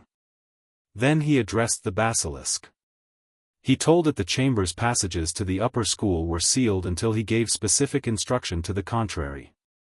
He told it Hogwarts students were explicitly protected under his lordship and harming them was a violation of his command. The basilisk received these instructions with the grave compliance of a creature that has always understood itself to be a weapon waiting for a wielder with legitimate authority, and Harry thought, 1,000 years of this animal in the dark, waiting to be commanded. He didn't feel sympathy exactly, he felt the weight of it. The specific kind of waste that comes from intelligent creatures applied to wrong purposes. He went back through the passage and came up through the entrance, and Hermione was exactly where she'd said she'd be, mirror in hand, expression entirely composed. She looked at him. 12th, she said. 12th, he said. She closed her eyes briefly. Opened them. Right, she said. The diary. The diary came to a head in December, which Harry had almost predicted. The diary's progression had a pace to it that Hermione had been tracking in a chart that was genuinely meticulous, mapping Ginny's visible symptoms against the timeline of known basilisk activity and the known behavior patterns of possession, and the chart said December with unsettling precision. What actually happened was faster than the chart predicted.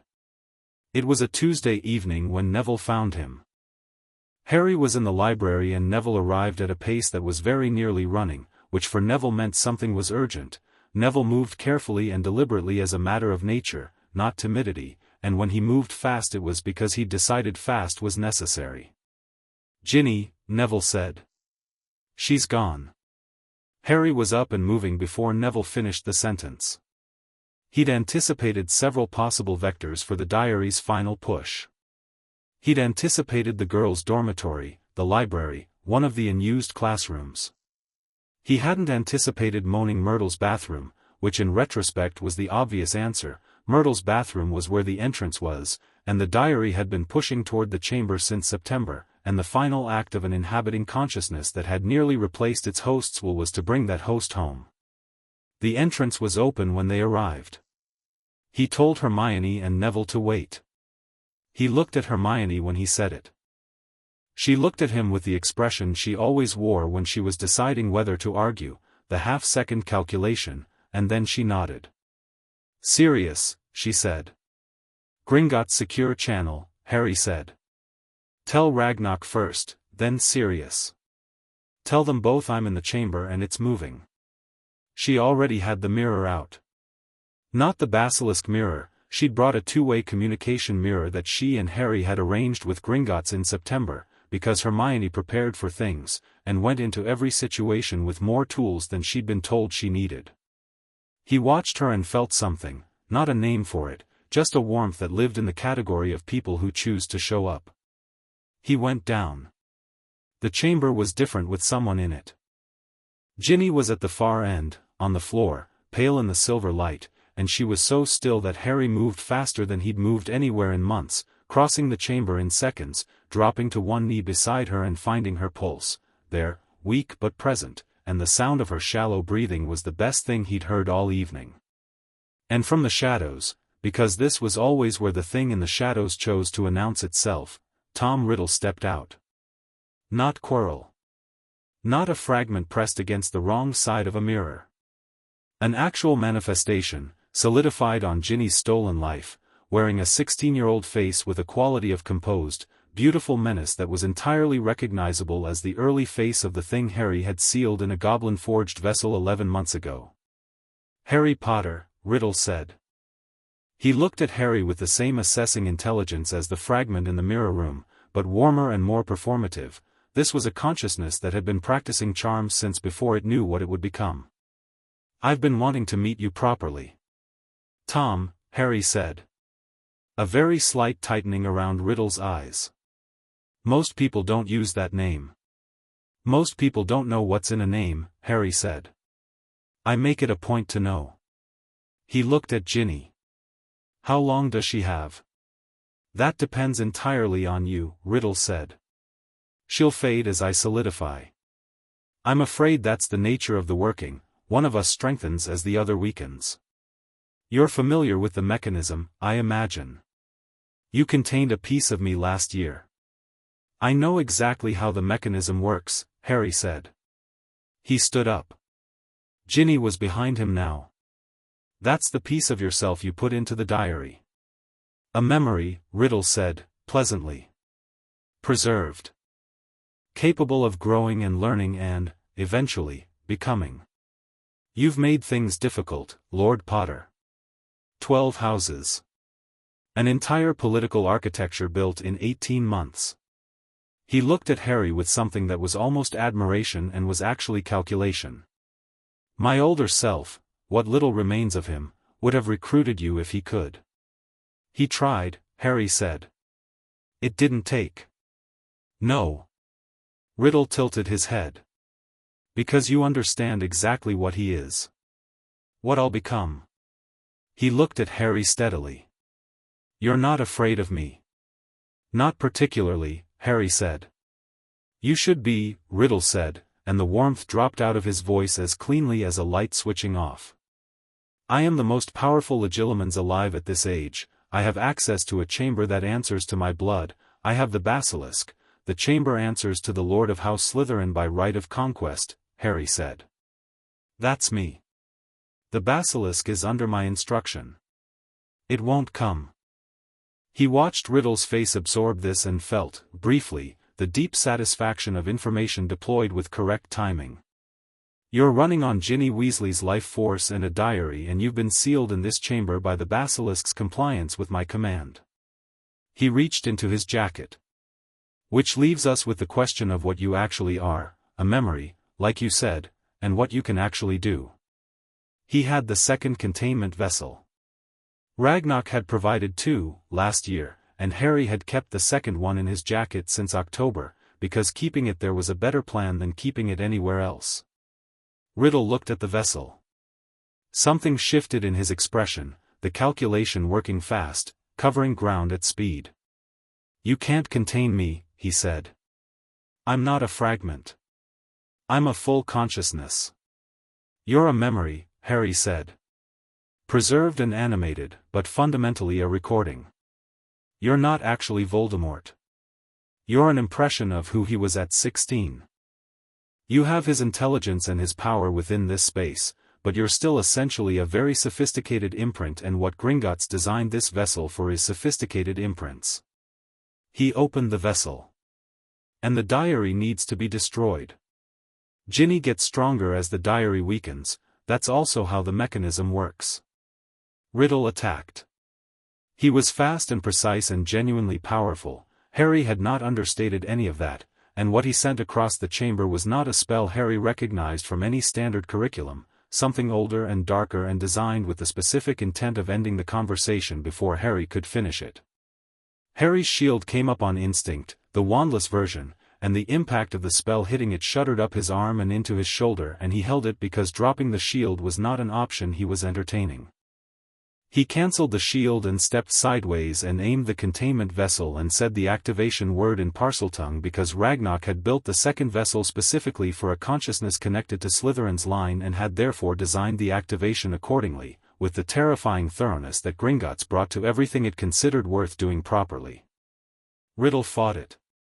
He was formidable, Harry gave him that, genuinely and without theater, and the struggle between the vessel's pull and Riddle's resistance was something Harry felt in his hands and his arms and his chest, and he kept his footing on the chamber floor and kept the vessel directed and kept speaking the activation in steady, continuous Parseltongue, because stopping was not something he was going to do. The diary flew apart. That was the moment it turned, not a dramatic flash, just the physical dissolution of the object whose destruction unraveled the foundation Riddle was standing on, and the consciousness in the chamber made a sound that was the sound of something being pulled away from itself, and then it was over, and the vessel was sealed, and Harry was standing in the chamber with his breathing going somewhat faster than he preferred and his shoulder aching from the shield impact and his hands not quite steady. He turned around. Ginny was awake. She was sitting up, confused and pale and looking at the chamber with the expression of someone who has been asleep somewhere they don't understand, and her eyes found Harry and she said, in a voice still weak from whatever the diary had been taking, "What happened?" "You're safe," Harry said. He crossed the chamber and crouched in front of her. "Can you stand?" "I think," she tried.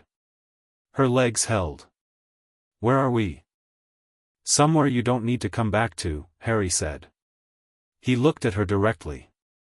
"Ginny. There was a diary. Do you remember the diary?" Her expression changed, a complicated flinch. "I don't. I remember starting it. I remember writing in it, and then, it gets blurry." She looked at Harry with the careful eyes of someone doing their own accounting. "How long?" "Since September," Harry said. She was quiet for a moment. "Was I?" "No," he said. "Mrs. Norris. That's all." He didn't know if that was entirely true, but it was true enough for now. "You didn't do anything that was actually you. None of it was you." He said it the way he would have wanted someone to say it to him, years ago, in a smaller room. She looked at him and her chin went slightly, and then she didn't cry, which he thought was because she didn't want to cry in front of someone she barely knew, and he respected that entirely. "Right," she said. "Okay. Can you climb?" he said. "Yes," she said. They climbed. Hermione was at the top, and the look on her face when Ginny came through the entrance was not the composed professional expression, it was relief, unguarded and genuine, the face of a 12-year-old who had been waiting above a very long drop for a very uncertain amount of time and was enormously glad the uncertainty was over. Sirius arrived 20 minutes later through the Hogwarts flue with Ragnarok's solicitor and 2 Goblin ward investigators and the specific energy of a man who had been told to wait and had not found waiting even remotely possible. He took one look at Harry and said, "Your shoulder," which was apparently visible despite Harry's best efforts. "It's fine," Harry said.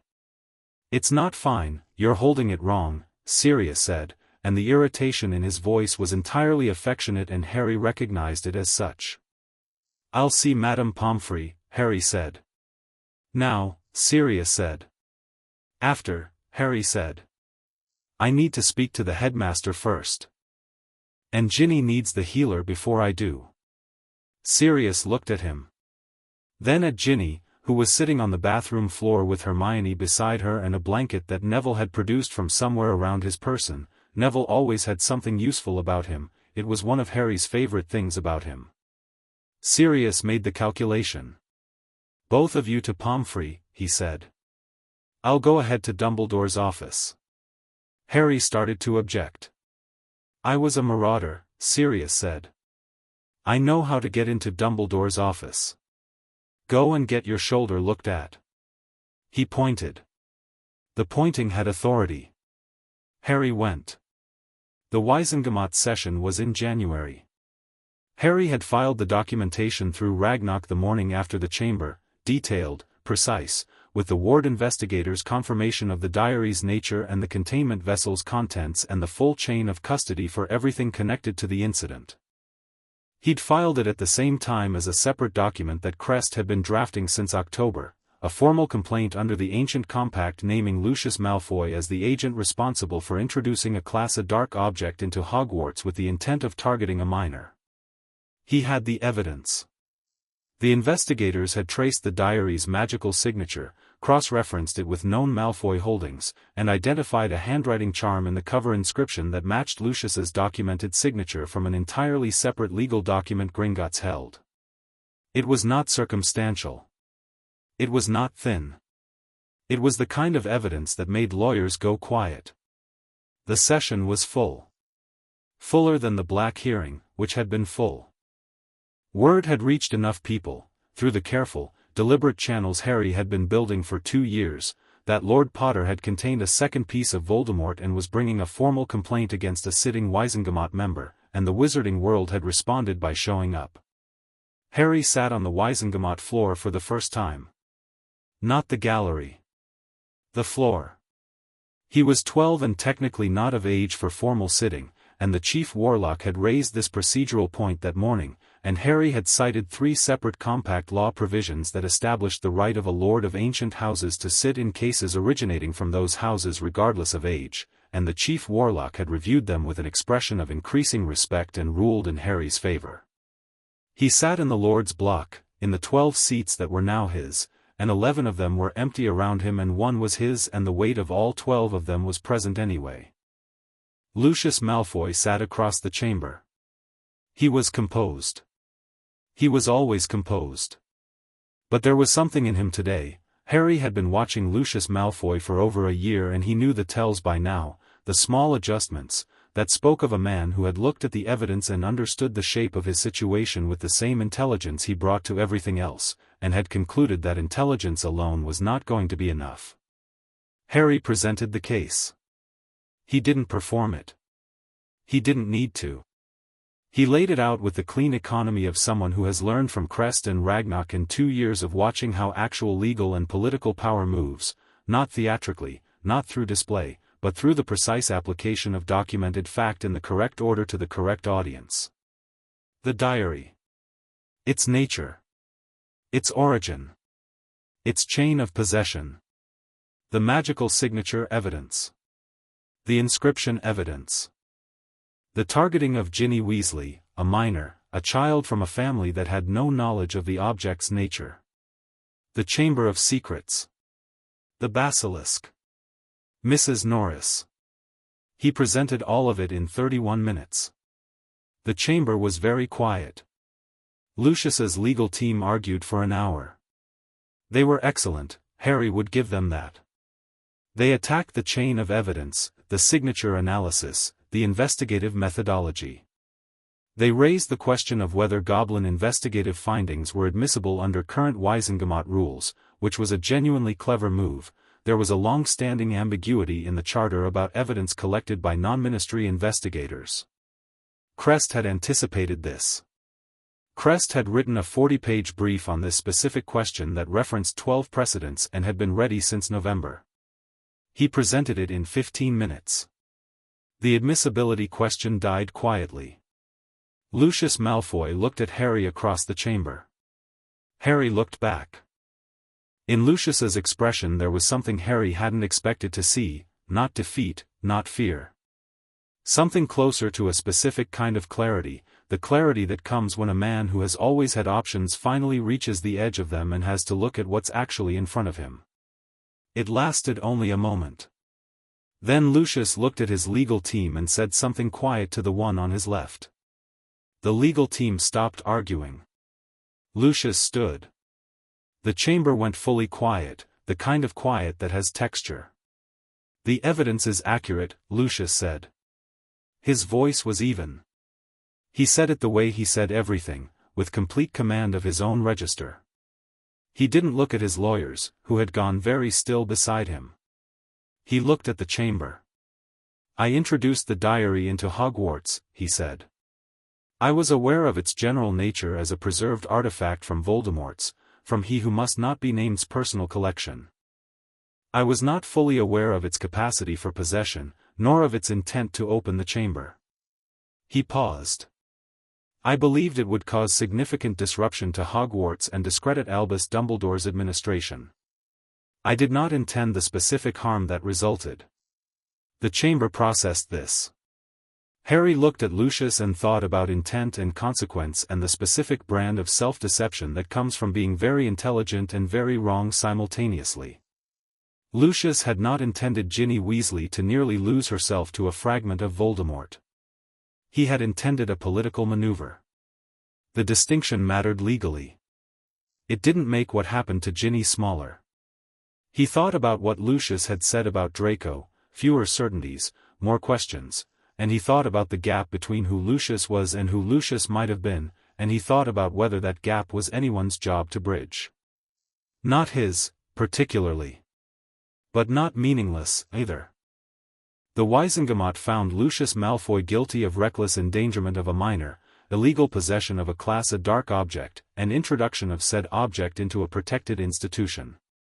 His Wisengamot seat was suspended pending a full review of his affairs.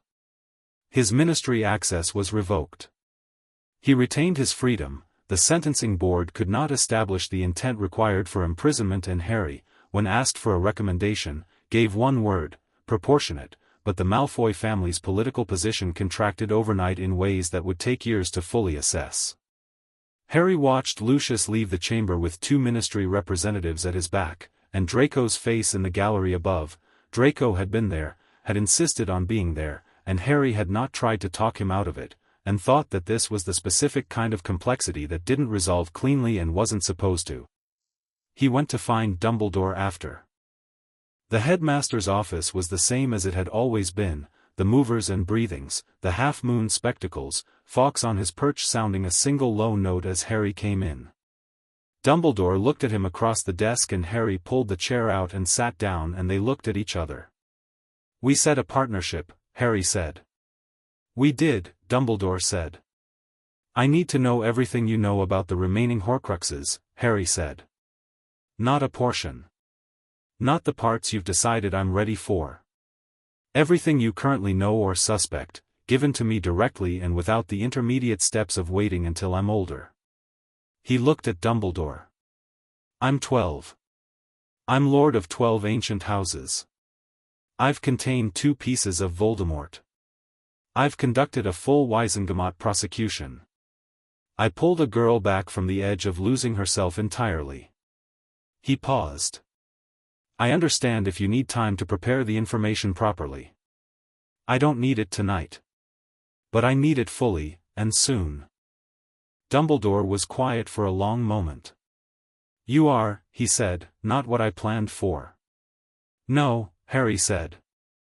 "I'm better or worse than what you planned for, depending on the day." He looked at the headmaster steadily. "Are we partners?" Dumbledore picked up his spectacles, turned them in his hands.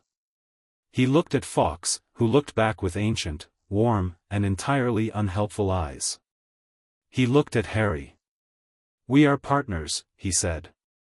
It was said with the gravity of someone who means a thing completely and knows the cost of meaning it. "The information will be ready within the fortnight." I have been building a picture for 15 years, Harry. There are pieces I'm certain of and pieces I'm inferring. I will share all of it." "Thank you," Harry said. He stood. Then he stopped. He stayed standing for a moment because there was something else and he wanted to say it, and he wanted to say it right. "The Blood Ward," he said. "Privet Drive. The suppression effect, whether it was intentional or not," he paused. "I've thought about it. I've thought about it a lot. And I've decided I believe you didn't know it was there. The siphon, maybe, that's less clear, and I'm still thinking about the siphon. But the suppression, and the compulsion, and the loyalty binding, I believe Voldemort placed those and you didn't know." He looked at Dumbledore. "I'm telling you this not because it resolves anything, but because I think you should know where I've landed. If we're partners, you should know what I actually think." Dumbledore looked at him for a long moment. Something moved in the old face, something that was not quite the composed authority Harry had come to know, something more private and more real. "The siphon," Dumbledore said. "I have been asking myself about the siphon for a year. I don't have a clean answer. I would like to tell you it was unintentional, and I believe it was, and I am aware that belief and certainty are different things, and I owe you certainty, not belief." He paused. "I'm sorry. For all of it. For what was deliberate, for what was accidental, for what was error, and for what I still don't know how to categorize. I am sorry." Harry looked at him. He thought about 9 years old in a goblin ritual chamber choosing his own name with his own hand. He thought about the compulsion charm coming off and the way the world had sharpened into full color. He thought about Petunia in the hallway and Sirius shaking in the holding room and Ginny on the chamber floor. He thought about all the people who had made decisions about his life with certainty, and about the specific courage it required to admit, when the certainty was wrong. "I know," he said. "And then, carefully, we're not finished talking about it. But we're not stuck on it either." Dumbledore nodded. "Just once." With the gravity of someone for whom that was everything. Harry went. He found Sirius in the corridor outside, which was not a surprise. Sirius had the patience of someone who had spent 11 years waiting for things and had come out of the experience with a refined understanding of when to wait and when to simply be in the corridor. He was leaning against the wall, arms crossed, looking at the portraits with the specific expression of someone pretending not to listen very hard to a conversation through a closed door. "Well?" Sirius said. "Fine," Harry said. "Fine as in fine, or fine as in you've resolved something enormous and are calling it fine because you haven't decided what else to call it yet?" Harry looked at him. "The second one." "Right," Sirius said. He fell into step beside Harry. "Food?" "Yes," Harry said. "Definitely food." They went down to the kitchens by the route Sirius knew from 30 years ago and which turned out to still work, because Hogwarts, once it knew you, didn't forget, and Sirius had been known by this castle in the specific way of someone who had lived every corridor of it from the inside.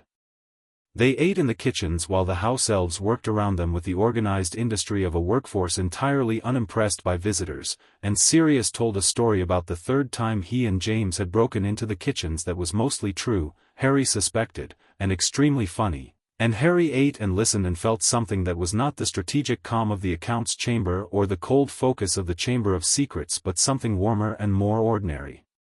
He thought, this is what it's supposed to feel like. In the Great Hall the next morning, the last day before the Christmas holidays, the hall decked with the specific festive energy of an institution that commits fully to its own traditions, Harry sat at the Slytherin table and ate breakfast with Draco, who was quieter than usual. They'd been around each other enough that quiet had its own texture between them, and this particular quiet was the kind that had things moving underneath it. "My father," Draco said, eventually. "Yes," Harry said. Draco was looking at his plate. "He told me what he was doing. Before Hogwarts. Not all of it, but enough." He paused. "He told me it was strategic. For the family." He explained it the way he explains everything, like the logic covers the rest of it. "Does it?" Harry said. "No," Draco said. Quietly, and without qualification. It was the most honest thing Harry had heard him say in a year and a half. "It doesn't." Harry looked at him. "Draco." "What?" "You're allowed to think your father was wrong without it meaning you have to be someone else entirely," Harry said. "You can keep the parts of yourself that came from him and throw out the rest. People do that. It's allowed." Draco looked at him with an expression that was complicated and real. "Is that what you did?" he said.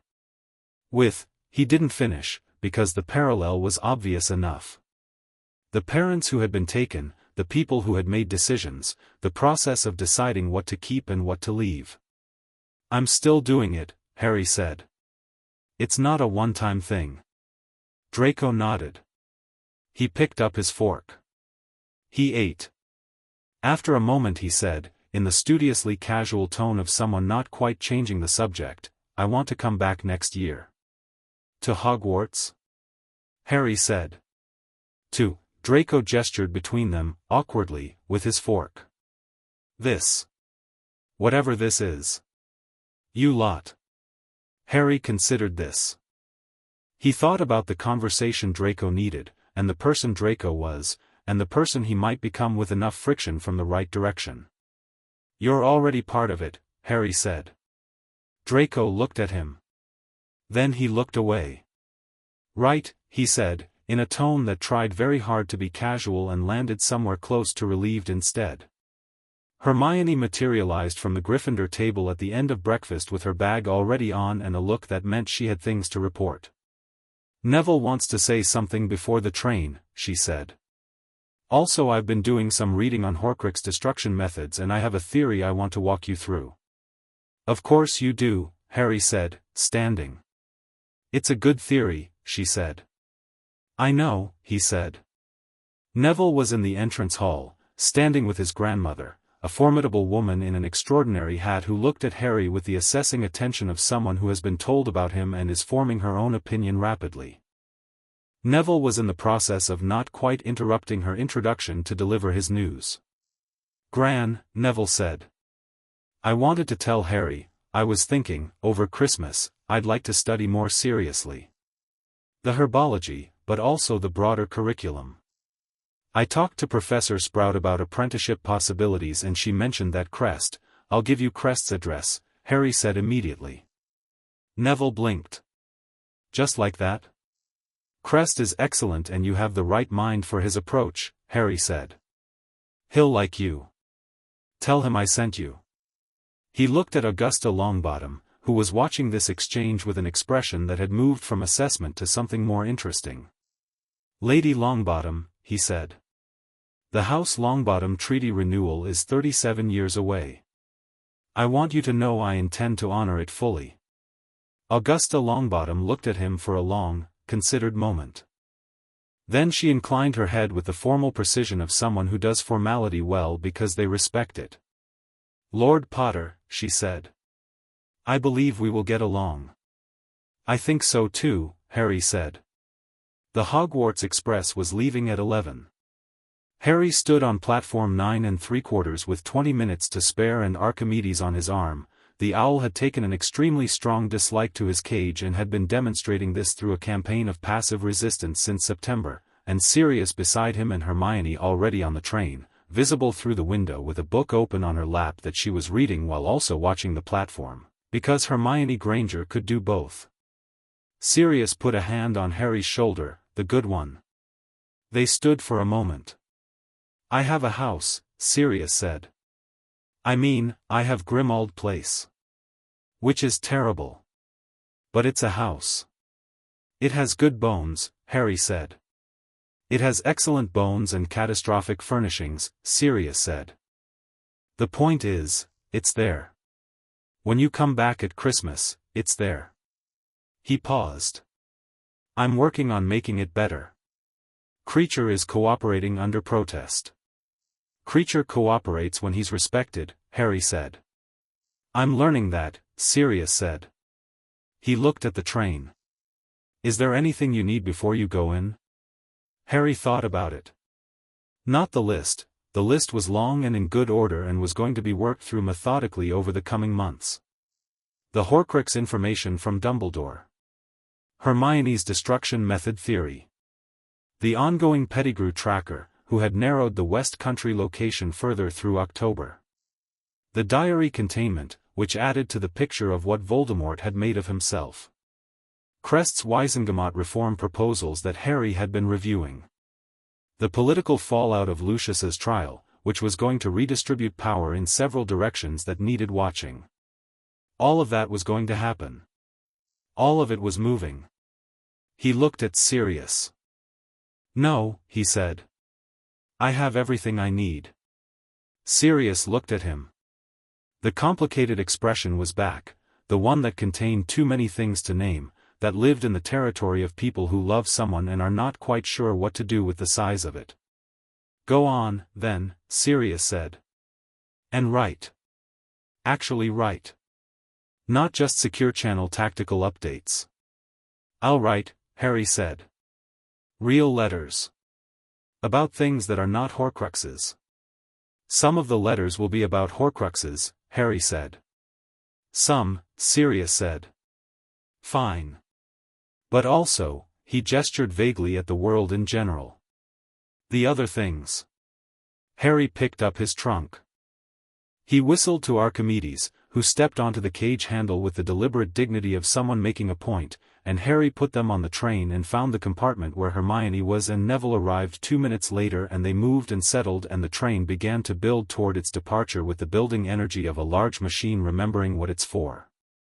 Harry looked out the window at Sirius on the platform, who was not waving. Sirius was not a waver, it was too demonstrative for a man that particular, but was standing with his hands in his pockets and watching the train with the expression of someone who is going to be fine and knows it and is still watching anyway. Harry raised one hand. Just briefly. Sirius put one hand up. The train moved. He turned away from the window and looked at his compartment. Hermione had set down the book, which was significant. Neville was distributing something from a paper bag, biscuits, apparently, that his grandmother had pressed on him at the platform with the specific insistence of grandmothers everywhere. Right, Hermione said. The Horcrux theory. I want to walk through the destruction methodology because the diary gives us a data point and I think if we cross-reference, biscuit first, Neville said, holding the bag out. Hermione looked at the bag. At Neville. At Harry. She took a biscuit. Biscuit first, she agreed. Harry took a biscuit. Outside, London gave way to countryside, green and wide and going fast, the world opening up in the way it always did when the train moved and the horizon came forward to meet you. Harry looked at it and thought about 12 houses and a chamber sealed and a fragment in a goblin-forged prison and a man cleared and a girl brought back and a partnership agreed and all the work that was still ahead. He thought about Voldemort's remaining Horcruxes and the cold, patient work of finding them. He thought about the political architecture he'd been building for 2 years and what it would take to make it actually mean something when it mattered. He thought about Draco in the Great Hall saying this, whatever this is, you lot, and the specific honesty of someone deciding to choose differently. He thought about standing in the Chamber of Secrets at 12 years old in the silver light, Lord of 12 ancient houses, every claim earned and every ritual spoken with his own voice in his own name. He thought, there is a very large amount of work still to do. He took a bite of his biscuit. All right, he said to Hermione. Walk me through the theory.